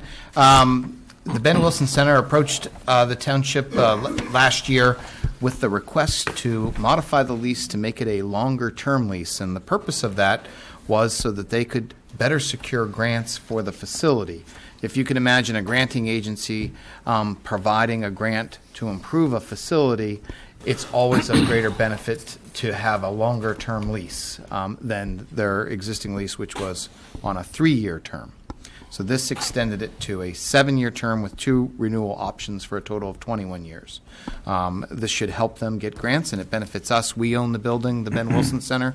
We lease it back to the Ben Wilson Center organization for $1. We are responsible for the outside maintenance. They are responsible for the inside maintenance. They do have some nice plans for the building to improve the inside. They've always been making good improvements to the building, and it's a great organization to have within the township. So this all made sense to go forward. And with Mr. Savona's help, I think the first draft was done by Mayor Eberly, and we all worked together on it. And if you approve tonight, I will bring it forward to them. The Ben Wilson Center will have them review and sign, and then it should be completed. Okay. Was there a motion to extend the lease, to approve the Ben Wilson Center lease? Comment. Yeah, well, I was going to ask for comment after motion. Is there a motion? Motion. Mr. McPhillips, second? Yeah, this is second. Ms. Frescatore, motion, second, Mr. McPhillips? Okay. And then comments, questions on the motion. This is actually really big for the Ben Wilson Center. When you take a look at their budget, they receive money from the county, but a big part of their revenue comes from hall rentals, fundraising, and grants. And what I think, Mr. Wiesner, you were talking about is they apply for a lot of competitive grants. And this extension in their lease is going to open them up to a greater chance of receiving these competitive grants. So this is a really good thing for the Ben Wilson Center. Yes. I'd just like to comment that the Ben Wilson Senior Center does an amazing job with the seniors in the area. It's affordable. I've attended some of their fundraising events, and I think it's a good thing for the township, and I think it would be great for the Ben Wilson Senior Center to have the extension to be able to attain those grants. Absolutely. Any other comment on the motion from the board? Any comment from the public? Seeing none, I'll call the question. All in favor? Aye. Aye. The chair votes aye. Motion carries. Okay, item D, recommendation to replace defined benefit pension plan money manager Ivy with money manager BlackRock. Mr. Wiesner. Thank you, Mr. Chairman. The Pension Investment Advisory Committee met on February 11th and made a recommendation to remove Ivy and replace them with BlackRock. Ivy has not performed up to their benchmark. They've been on watch for since the last Pension Advisory Board investment meeting. We meet on a quarterly basis, and our consultants. RBC Capital has made that recommendation to the Investment Advisory Committee, who then makes that recommendation to the board. So the purpose of this agenda item is to pass a motion to direct RBC Wealth Management to reallocate Ivy's funds to BlackRock, which has performed at or above the benchmark for a period of time. And this is just for the defined benefit plan. It's approximately $750,000 worth of assets. It's 3.6% of the police fund, $297,000 worth of assets in the non-uniform pension fund, which is approximately 2.9%. Okay, and I'll ask for a motion. So moved. Mr. Crowley, second. I was on the board. Can I second it? I'll second it. Mr. Monroe, is there any comment from the board on the motion? Just one for me. I understand that they were speaking a lot of French at the meeting. Mr. Monroe was at. Oh, yeah. Oh, yeah. It was my first meeting, and, you want to sit down and settle in and learn and absorb, and, yeah, they were speaking, I don't know if it was French, but it was a different language. Is there any comment from the public on the motion? Seeing none, I'll call the question. All in favor? Aye. Aye. Aye. The chair votes aye. Motion carries. Item E, defined contribution pension plan asset manager. Mr. Wiesner. Thank you, Mr. Chairman. Also at that meeting, the Investment Advisory Committee took up the item of investing the defined contribution plan assets into a fund other than Pliget. When this fund was created back in 2012, of course, the amount of assets were very small. It wouldn't make sense to go to a big money manager and have them try to invest a small amount of money. But they've finally grown to a point where we're able to do that. The assets in the fund are at $54,000 approximately, and it makes sense to put them in investment vehicles that have the potential to generate much greater earnings than money market funds. So the purpose of this motion tonight is to endorse that recommendation from the Pension Investment Advisory Committee and move the assets over to RBC Capital. And I'll talk, there's another motion after this one. The third one will bring that all together, because we also would want to do that in conjunction with an investment policy, and that's the next item. Okay. I'll ask for a motion on the plan asset manager. Motion. Mr. Monroe, second. Second. Frescator. Any comment from the board? Comment from the public? Seeing none, call the question. All in favor? Aye. Aye. Aye. The chair votes aye. Motion carries. Item F, defined contribution pension plan investment policy. Mr. Wiesner. Thank you, Mr. Chairman. So the third component of this is once the assets are transferred over to RBC Capital to invest for us, we need to provide guidance on how that should be done. So we have an investment policy for our defined benefit plans. We do not have one for the defined contribution plan. And the investment goals could be different for those.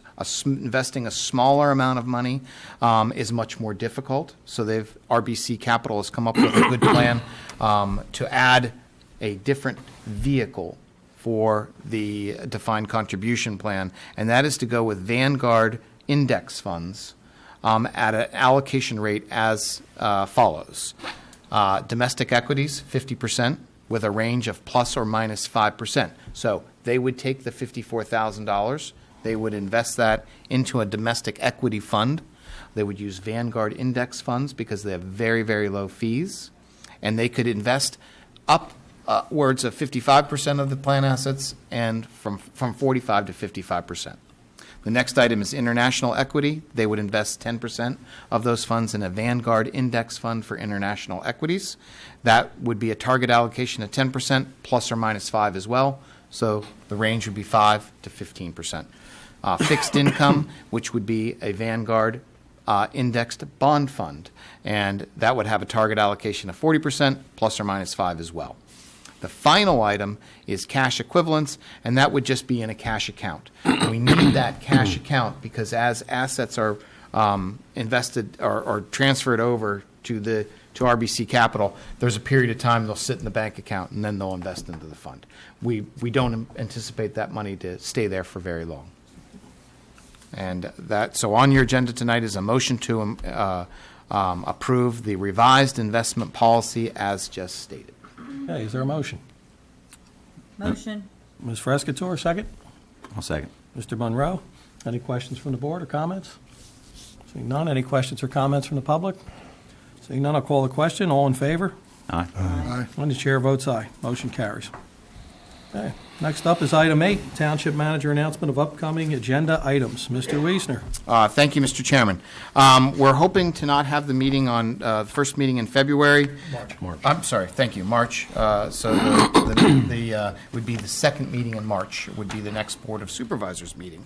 At that meeting, we are hoping to discuss a body camera grant for the police department, 2 new police officers for the police department as well, which the board had authorized hiring, I think at the last meeting, I think the February meeting. So that the chief will bring those 2 new officers forward at your meeting, and we'll swear them in like we did at the January meeting. In addition to that, there are some land development plans that are coming forward. Tall Oaks will be, you just approved their preliminary, so they'll be going now for final. So that was a preliminary plan approval tonight. We expect the Leary School to come in with land development plans now. Tonight was simply a conditional use approval. So that grants them the ability to now file a land development application. We expect that to be coming very quickly because as they went through the conditional use, they were developing their plan at the same time. We expect Home 2 Suites Hotel sketch plan to come forward, currently under review. And in addition to that, I think those are the main ones. Tracy, did I miss any of the main ones coming forward in the next Planning Commission meeting? No, that's it right now. That's it? Okay. Thank you. No. Okay. Thank you, Mr. Wiesner. Professionals reports. Township Manager, Mr. Wiesner again. Thank you, Mr. Chairman. Another busy month in January. Finance has been working very diligently. Ginny's office with W-2s, 1099s, closing out the year end, and filing all the annual reports with the state of Pennsylvania, of which there are many. Finance Department's also assisting us with point of sale improvements over at the golf course. We want to continually improve the point of sale procedures at the golf course. We collect, of course, a significant amount of cash there. Administration's working diligently on our file management system, and I'd like to just bring to your attention, we process somewhere between 350 and over 400 right-to-know requests in this township a year. And that entails gathering a massive amount of information from different departments. Zoning, down at L&I mostly because many of these right-to-knows are for land development applications that have taken place in the past. And with Tracy's help, we're enhancing the filing system there, enhancing the filing system here. But some right-to-know requests take hours. And we process we're on track to process 400 this year. We already had 40 that came in just the year to date. It's a lot of time. When you're walking by Catherine's desk, you'll see 2 big binders. If there's stuff on her desk, it is almost always the right-to-know request. She had a good trainer in Megan. Megan got her up to speed on that whole process, and it is a cumbersome process, and it takes a lot of time. So I very much appreciate all of her help doing that, and Megan's as well. We had a CoStars training session here. CoStars is the state organization that bids out items for municipal governments so that we don't have to have a bidding process here. We save a lot of money then bidding. We invited other Bucks County municipalities to come. We had a good participation here, and many of our department heads, almost all of our department heads, were at that training session. Learned a lot from it. So thank you to Bruce Beardsley, who came down from the state. The training was free. The Y has submitted the signed MOU. So we have that on board. We're just now waiting for the state of Pennsylvania to submit the final grant, and we suspect that that's on hold at the state until they get their budget woes corrected. Township pension plans, we had the pension advisory meeting that I just discussed. Land development plans that I just spoke about. Public Works. We had a really tough month in January. We had the fourth or fifth biggest storm in Philadelphia history. Our road crew did a great job. It was a tough storm to battle. We learned a lot from it. We worked, the crew worked all through the weekend, and I very much appreciate all of their efforts, as Chris McDonald had mentioned tonight. The crew, the chief, Joe Velton, all were out over that weekend, and I really gained an appreciation for the hard work of our crew. We learned a lot from it. We do realize that we didn't get to all the streets as quickly as we'd wanted to. And there were some streets that we didn't get to for an extended period of time. And we're going to make all efforts to do a better job. Every storm, we always meet afterwards, and we review our procedures, and then we make changes. We'll do the same with this. And kudos to those guys. I know they were out round the clock that weekend. They were. And what people fail to realize is that when they're out taking care of our streets, they are not at home taking care of their own homes.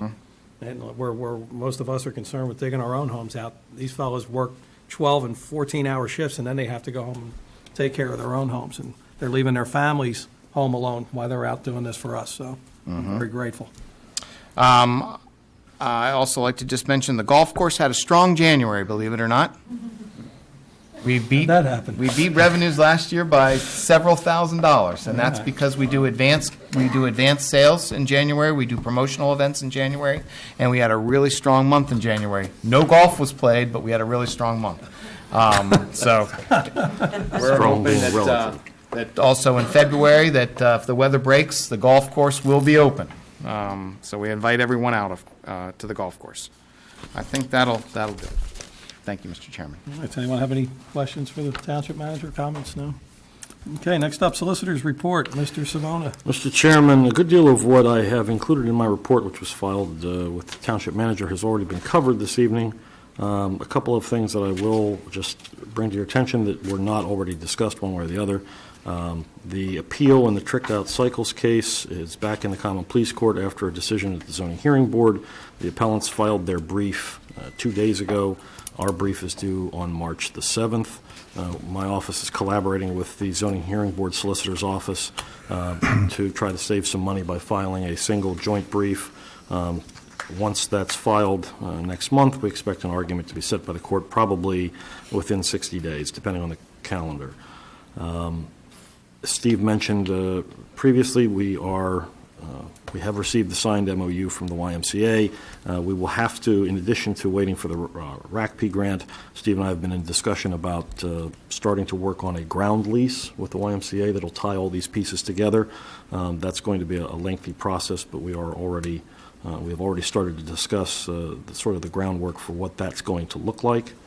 I have contacted, haven't really made any firm plans yet, but I have been contacted by the representatives of the group that is looking to house the gondola at the Penn State property. This is obviously very, very preliminary, but I'm going to reach out to them and try to come up with a strategy to follow through on the presentation that they made to you at their last meeting, looking to place that in a permanent structure on that Penn State, the property leased by Penn State. Aside from that, there's a great deal of activity with land development, mostly finalizing agreements for 222 Norristown Road, Dunkin' Donuts, the Rosemore project, and meeting with staff a number of times just to keep the process moving forward. Anything else as far as the actual solicitor's report? If you have questions, certainly happy to talk about those. Mr.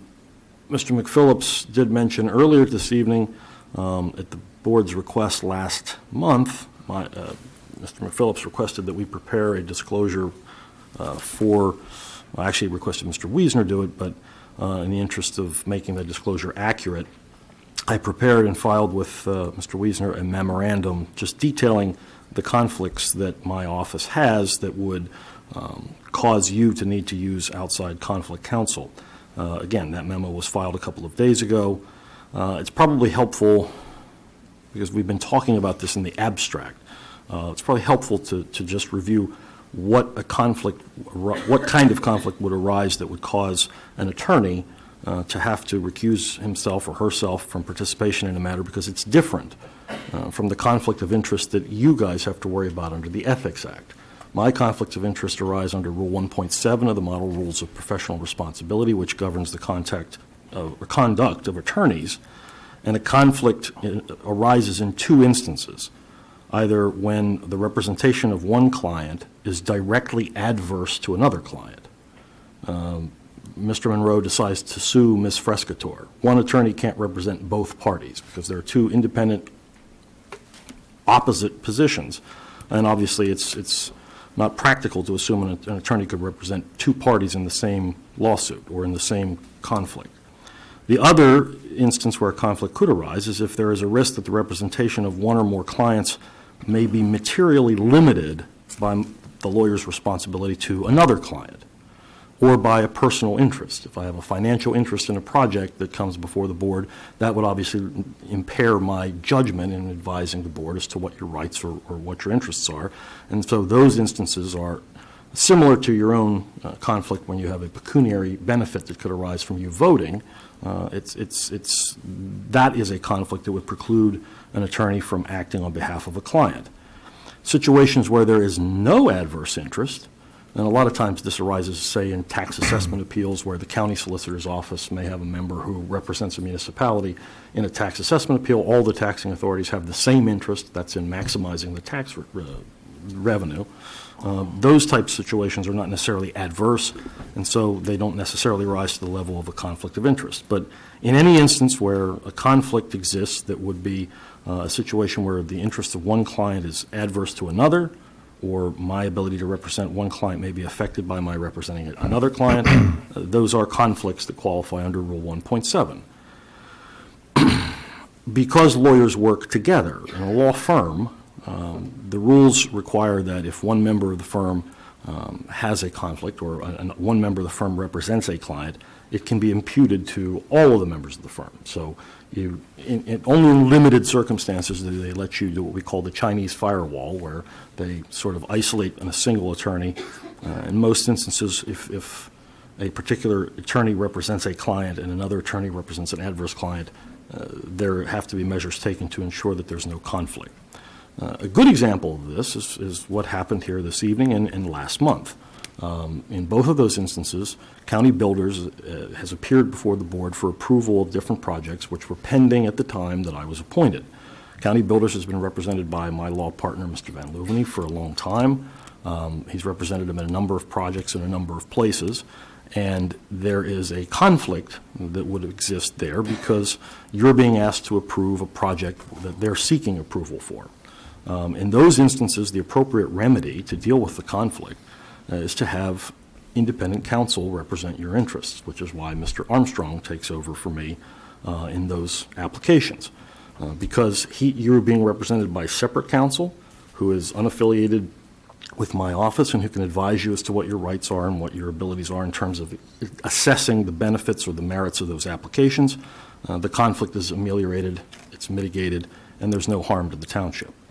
So County Builders has been identified in my memo as a party with whom there will be a conflict for any projects that come before the board. Leary being one, Tall Oaks, which you've approved preliminarily tonight, being another. There's also been some talk of them developing the Longstreth School property. If and when that arises, I will recuse myself because I don't want there to be an appearance of impropriety, and the board can secure adequate outside counsel. There are two other projects that I've identified in my memo, both of which are already approved. Both the Hart School redevelopment, which that entity that owns the property was represented by a partner from my Bluebell office, Mr. Jonas, and Warminster Commerce, which was the Taco Bell, which you've also already approved, was represented by an attorney from my Doylestown office, Kelly McGowan. Both of those are no longer in front of the board for action. They are working their way through the process of getting the land development agreements documented, and to avoid any problems or issues, Mr. Armstrong's office is continuing to handle those matters. Those are, to the best of my information at this juncture, the only matters on your land development list that are pending or that have been acted on by the board with which my firm would have any identifiable conflict. As with any attorney, the obligation is to advise you if and when another problem arises or if another application is filed that would amount to a conflict of interest. Any attorney has that obligation. And it's not unusual in this context for appropriate steps to be taken if and when those situations arise. As circumstance would have it, one of my law partners happens to be sitting in her fourth term as the chairman of the Board of Supervisors in Warwick Township.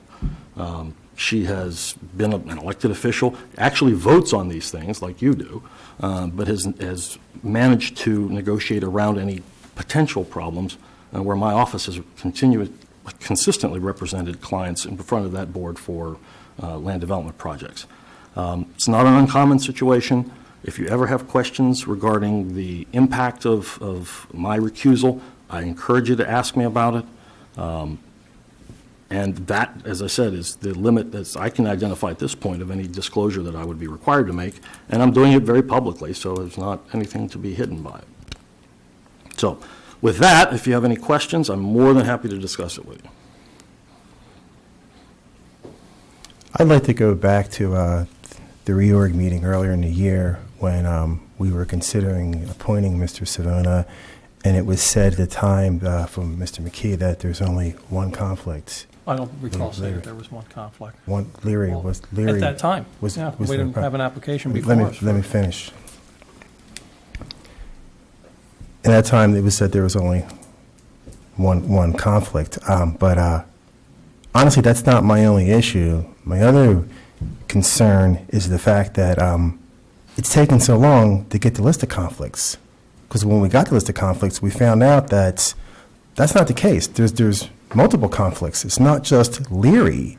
And the fact that I had to ask for a list of conflicts and residents asked for a list of conflicts, and it took, we're close to the end of February, where I think, in my opinion, this should have happened at the first meeting.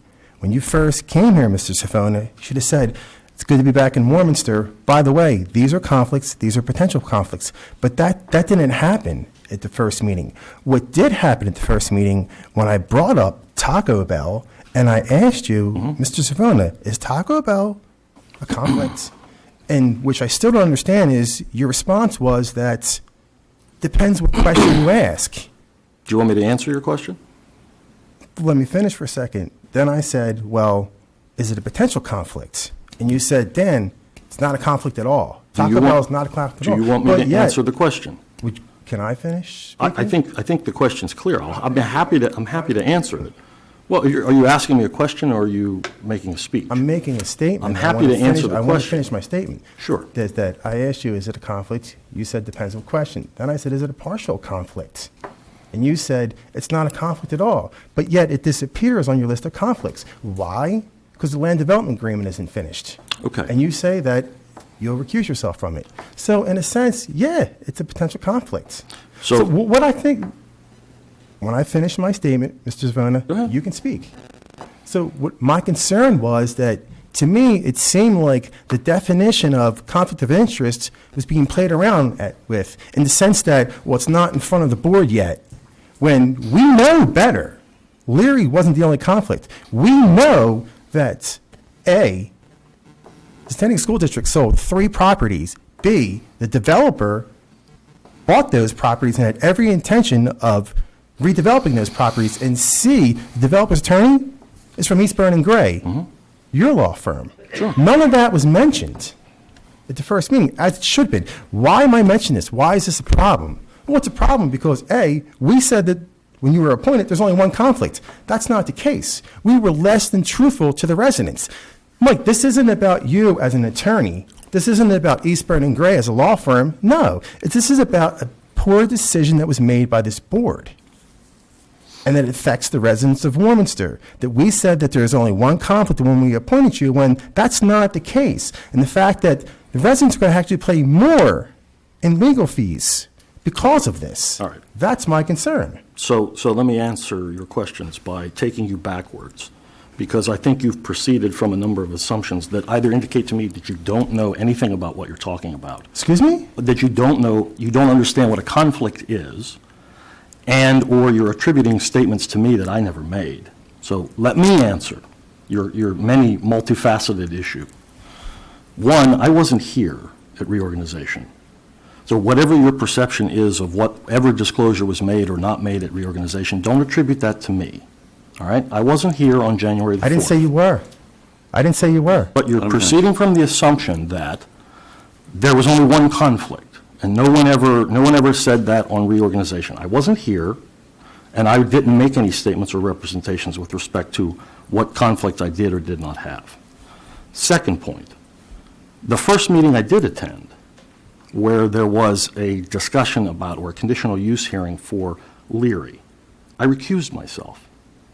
And when I was asked by the board to compile a list of conflicts. I compiled a complete list. I've only been in office for 6 weeks. So it's not like this has gone on for 6 months. And at the very first instance when I sat here in this chair and I had a conflict, I recused myself. The implication that I'm trying to hide something so I can keep working on things that I have a conflict with is incorrect and a little unfair. You asked me about Taco Bell. Taco Bell, the matter that you inquired about is a zoning hearing board application for a sign variance. You should well know you sat on the zoning hearing board. The zoning hearing board statutorily is a separate and distinct entity from this board. There is absolutely no conflict in somebody from my office representing an applicant in front of the zoning hearing board. They don't come to you. At the point when Taco Bell went to the zoning hearing board, you had already approved the application. And the mere fact that I'm sitting in a capacity as township solicitor has nothing to do with the zoning hearing board. I don't represent the zoning hearing board. Kristen Pianzio and Bernadette Kearney do. If a resident came up that night, which I asked you, and they had a question, a legal question about Taco Bell. It's not a conflict. You said that. You said, would it be a conflict for me to ask a question? If a resident asked a question about that, are you prepared to answer that? Could you answer that question? It would depend on the question.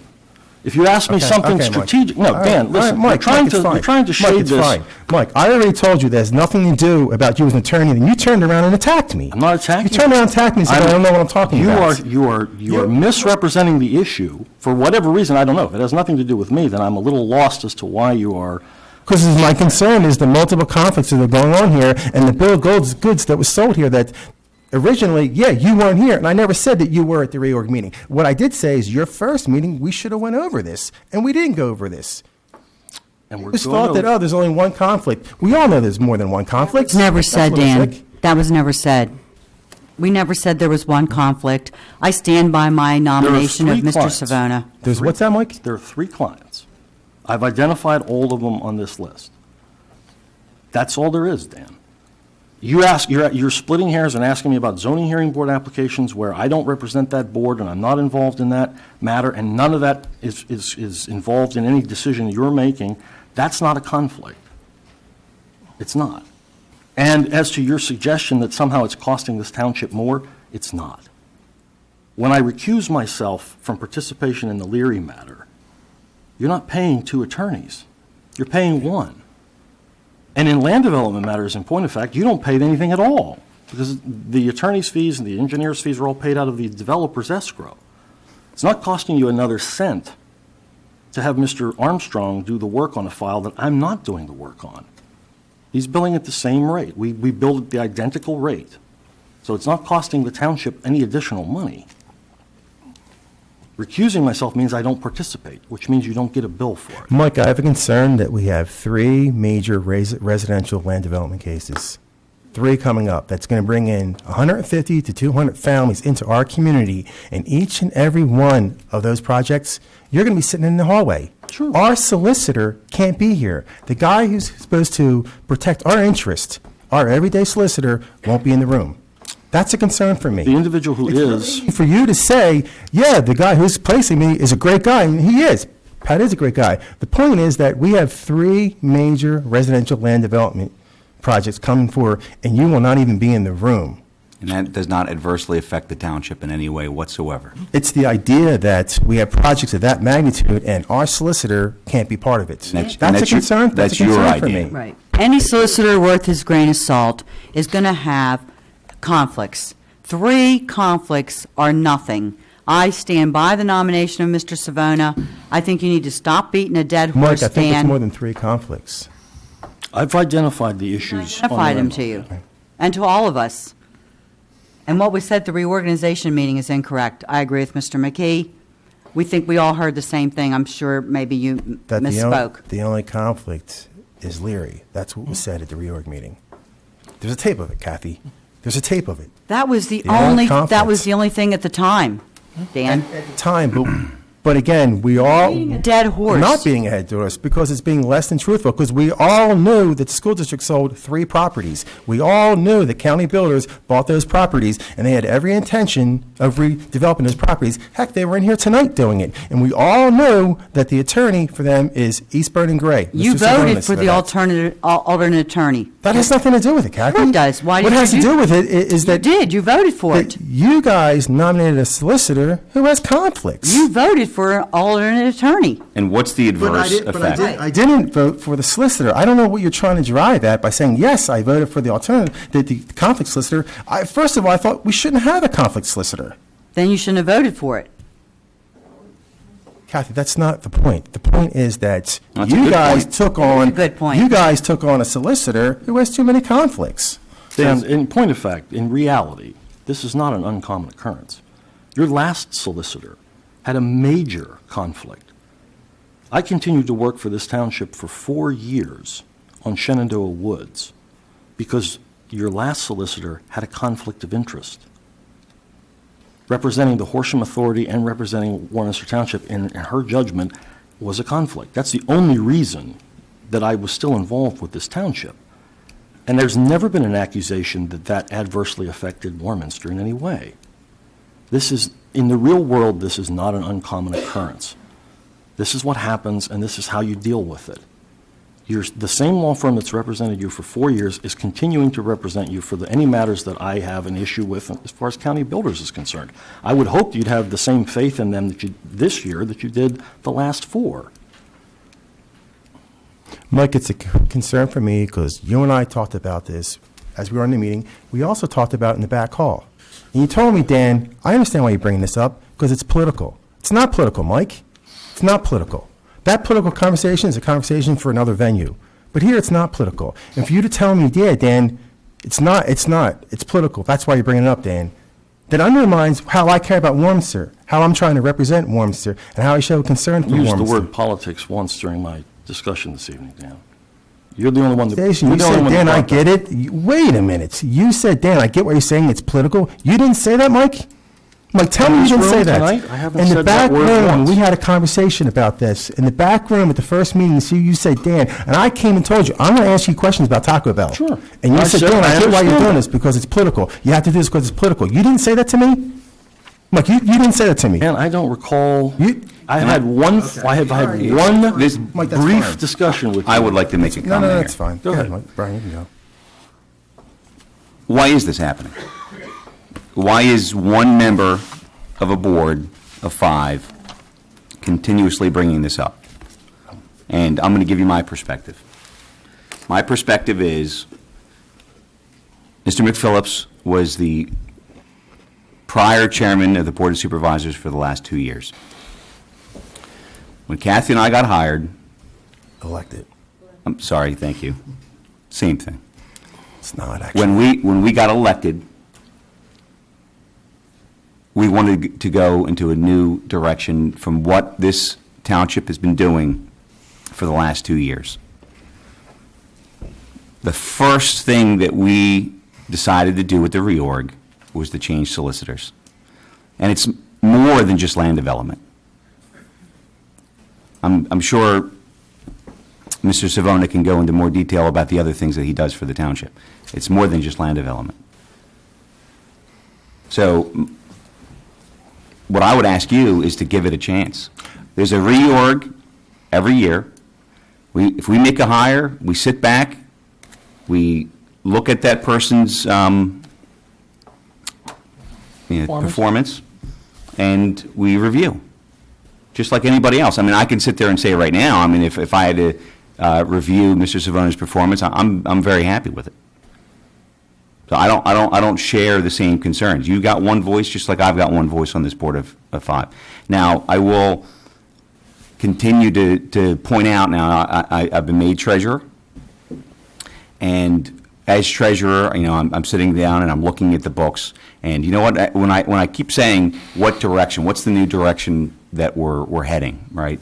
Obviously, from a perspective, we're talking about what heading was the township, or what road was the township going down prior, under your leadership as chairman of the Board of Supervisors.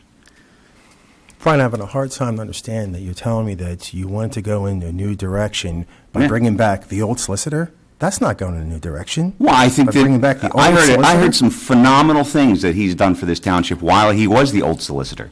So, based off of you know what? I don't know Mr. Savona. Never met him before my entire life until I became a supervisor. And what I did, just like I would do in any other experience, is I reached out to the people that knew the work that he's done, including people that have come up in front of this board just in the last month since I've been elected. And I said, you know what? Tell me about Mr. Savona. And you know what the one response was from a gentleman that came up to this board? He said, Mr. Savona is a guy that gets things done. And that's been my observation. But I want to go into a little detail. As the treasurer, I'm starting to peel this onion back. As the treasurer on the township finances, and I can tell everybody, I'm concerned off of what I've been looking at and what I've been uncovering. $500,000 in outsourced money annually under your tutelage, under your direction as township chair.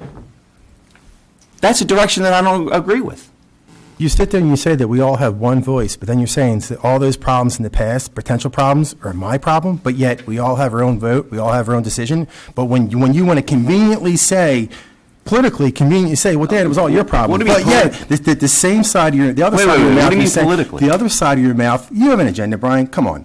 One side of your mouth says that we all have our own separate voice, but the other when it's convenient for you, well, Dan, it was under your direction. So which one is it? Is it all under my direction? Do we act as 5 members, or does the chairman act by himself? Which one is it, Brian? Which one is it? It happened under your watch. Does the chairman act by himself, or is it our watch, or solely Dan McPhillips's watch, or collectively as a board of 5 members? Okay, so you're saying it wasn't just you. Okay. Which one is it? Do we do it? So Does the chairman? I know you're new. I know you don't get it. Oh, no, don't be condescending to me, I know Mr. you know Phillips, about because this, I am but not going to does the stand for chairman it. act alone, or does the chairman act as a board with 5 other members? Which one is it? Which one is it? My understanding of the way you ran this board over the last 2 years was that you were pretty much doing it on your own because you were micromanaging this township to death. Interesting. How do I get stuff passed by myself? Well, I don't know, but what did you do? You tell me. How do I get things passed with only one vote?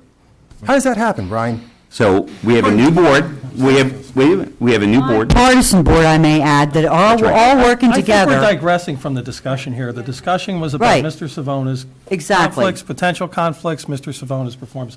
I think we need to get back onto the discussion. I agree with you. I do.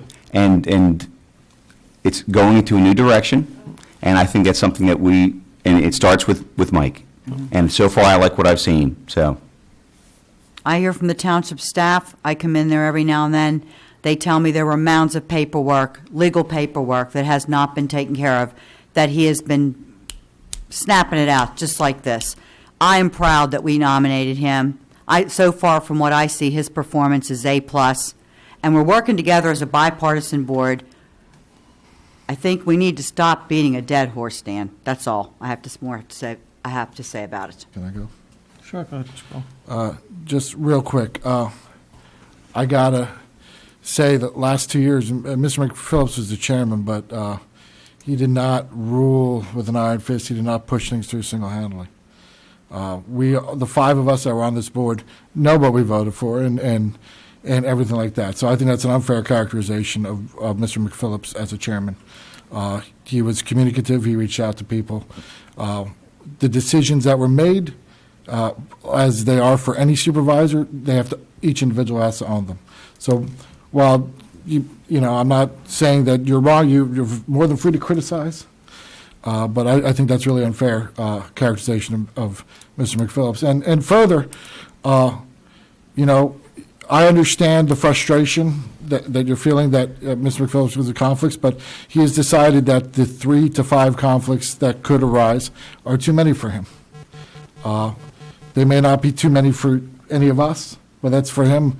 That's too many, and he believes it adversely affects, and it's his right to voice that opinion. And you can say you can disagree, but he does have the right to voice that opinion. I don't want us to be seen as shouting down the one member who's disagreeing.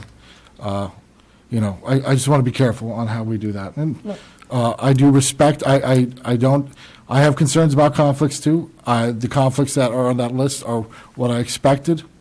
I am comfortable with that number. However, Mr. McPhillips is not, and that is perfectly fine. It's within his rights to bring it up and to express that to the residents. So that's all I wanted to say. I agree. But the only thing I will say in reference to that, and I appreciate the comment, Mr. Crowley. The reason why I responded to that was because politics was brought into this. That's the reason why I responded to it.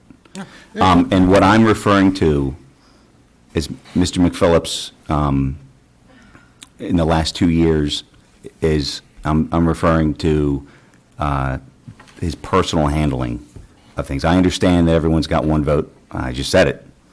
But it's the personal relationships within the township, the personal relationships within the board, and the personal relationships with the professionals. And I think everyone on this board understands and knows what I'm referring to.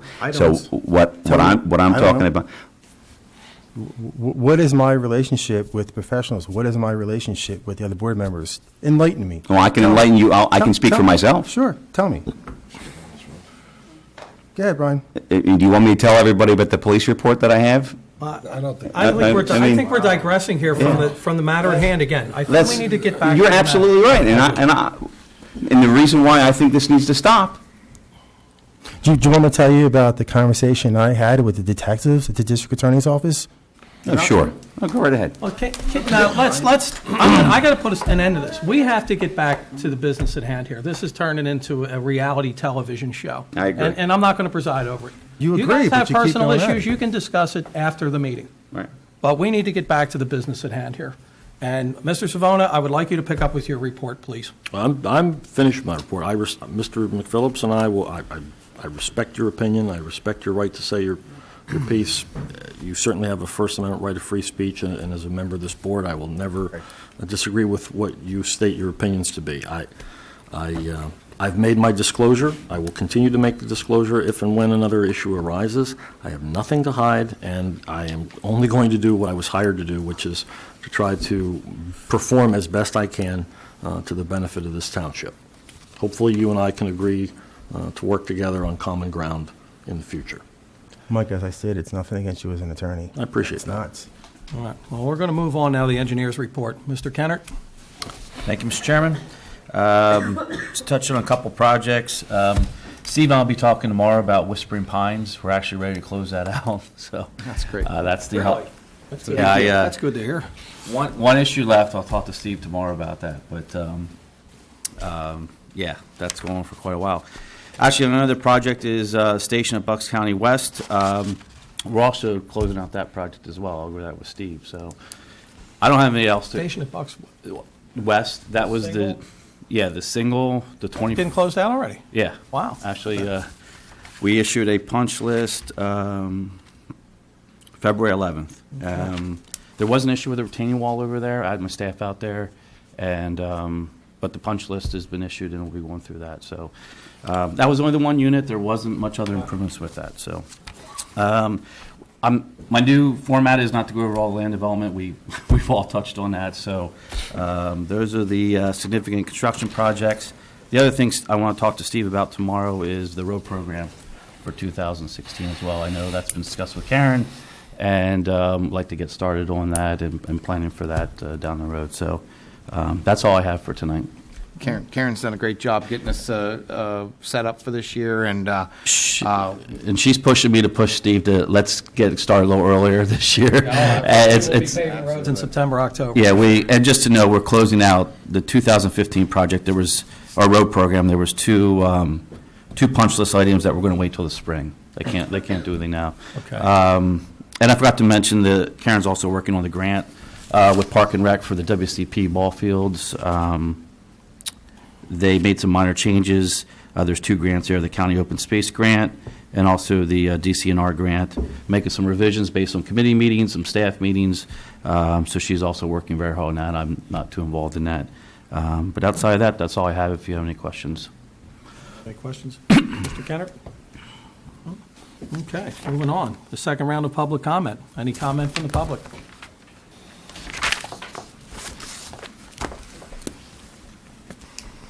Hi, Judy Hoover, again, from Meadowwood section of Warminster.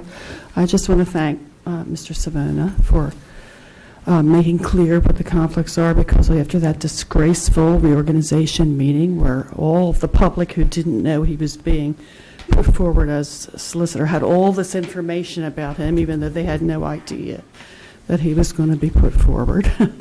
It seemed a setup to me, a disgraceful setup, a political setup, and as a citizen and as a person who watches this meeting when I'm not here, I was a little embarrassed, to tell the truth.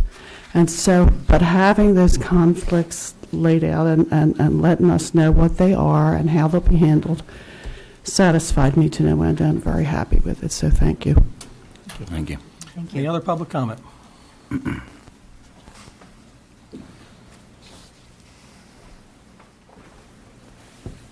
Anita Cook, 911 Otto Lane. I'm sorry if our behavior at the meeting embarrassed some of our township residents, but as a taxpayer in Warminster Township, I have the right to voice an opinion about any appointment.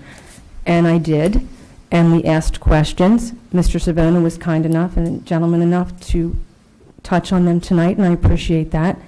Mr. McPhillips had every right to voice his opinion. Those questions were raised because I and other township residents asked them. It wasn't just Mr. McPhillips who asked them. I thought you had met earlier for lunch, so I'm sorry I didn't realize you had only met Mr. Savona once he became solicitor, but that's neither here nor there.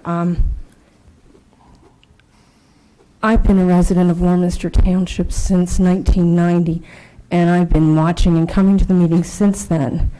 I can't tell you how uncomfortable this meeting was as a resident to watch someone's not political, it's their job. Mr. McPhillips was the chair. Before Mr. McPhillips, it was another chair and always another chair, and it's always going to be that way. But you can't, and I'm appalled that Mr. McPhillips was targeted as to be the be-all, end-all of king or whatever of Warminster Township, and everything had to go through him and micromanaged through him. I think that's an insult to Mr. McKee and Mr. Crawley, because they were vital parts of this board, and they worked tirelessly for Warminster Township with Mr. McPhillips and the other board members who were outgoing. And it's just unbelievable that it got to that point. I hope it never happens again. But if it does, I'll be here to tell you that it's out of line. It was absolutely out of line. You talk about moving forward, but you're not. At that meeting, I asked specifically, what was the additional savings to the township? We were going to move in a new direction. It was going to save the township money to hire Mr. Savona and his firm. Now I found out tonight that they charge the same hourly rate, so it's not saving us any money. We asked, was it going to cost more for someone to come in when Mr. Savona would have to recuse himself? No one could answer that question. That's a disgrace to me. You guys don't know? What are you doing? And then to find out that it's the same, and I have to find out from Mr. Savona, not from you guys. I asked other questions I still don't have answers on, and I get that I'll give you a call, Mrs. Cook, or I'll get to you, Mrs. Cook. I'm growing old here, folks, and I'm waiting for some answers. And I'm at my loss that when township residents get up and ask a question and are prepared. You know, I heard that maybe Mr. Savona was going to be appointed. I did have issues, and I had questions, and they have been addressed, but I have every right to ask them. And I am personally insulted that someone would think that that was an embarrassment. I think that it's my right, and that's what men and women are fighting for every day. Thank you. Thank you. Thank you. Thank you. Okay. Is there any other comment from the public? Okay, seeing none, going to move on to supervisor's comment. Ms. Frescatore. I am proud to be a member of this board. I am very excited at the prospect that we are working together as a bipartisan board. I agree with Ms. Cook and also with Ms. Hoover that it was an embarrassment tonight. We should act like professionals. We were elected by the people to represent all of them, and I think we should try to work together as a bipartisan team to represent all of the residents of Warminster. Thank you, Mr. Chair. Okay. Mr. Monroe. I second that. I mean, I think some of the discussion that happened here tonight was brought from frustration. It's the one thing that I've said to every single person on this board since Kathy and I both got elected is we didn't want politics involved in it. We're going to do what's right for the township, and you know, I keep saying move forward, but I mean that's the way I view it is doing what's right for the township. So, you know, I wouldn't run if I loved the way the township, the direction that it was heading. So, so obviously the fact that I ran for office insinuates that I wanted to make change. So, Mr. McPhillips and I obviously don't agree. You know what though? But we can have disagreement and then conduct our business accordingly. So no disrespect intended to Mr. McPhillips either. Thank you. All right, Mr. McPhillips. Yeah, I just want everyone to know, the residents to know that next Thursday I'll be meeting with residents at the Warminster Fire Department on Madison Avenue. I'll be meeting at 7 o'clock to roughly about 8:30. So if you get an opportunity, come on out to the Warminster Fire Department on Madison Avenue and talk to the Deputy Fire Chief, Pete Croak, and talk to him about any kind of concerns you have. Thank you. Mr. Crowley. I just want to take a moment to touch on something Mr. Wiesner said earlier, and that was the snowstorm and the work that our teams put in over that. Look, I know there were a lot of issues. Trust me, I had the singular adventure of deciding to go online and talk to everybody during the snowstorm, and it was interesting. It was rewarding in many ways, and it also opened my eyes to areas where we weren't meeting what we should have met. And we know that there are certain areas of the town that we didn't get to as quickly as we wanted to. I have every faith that the Public Works crew, along with Mr. Wiesner and the administration, will get that solved for the next time.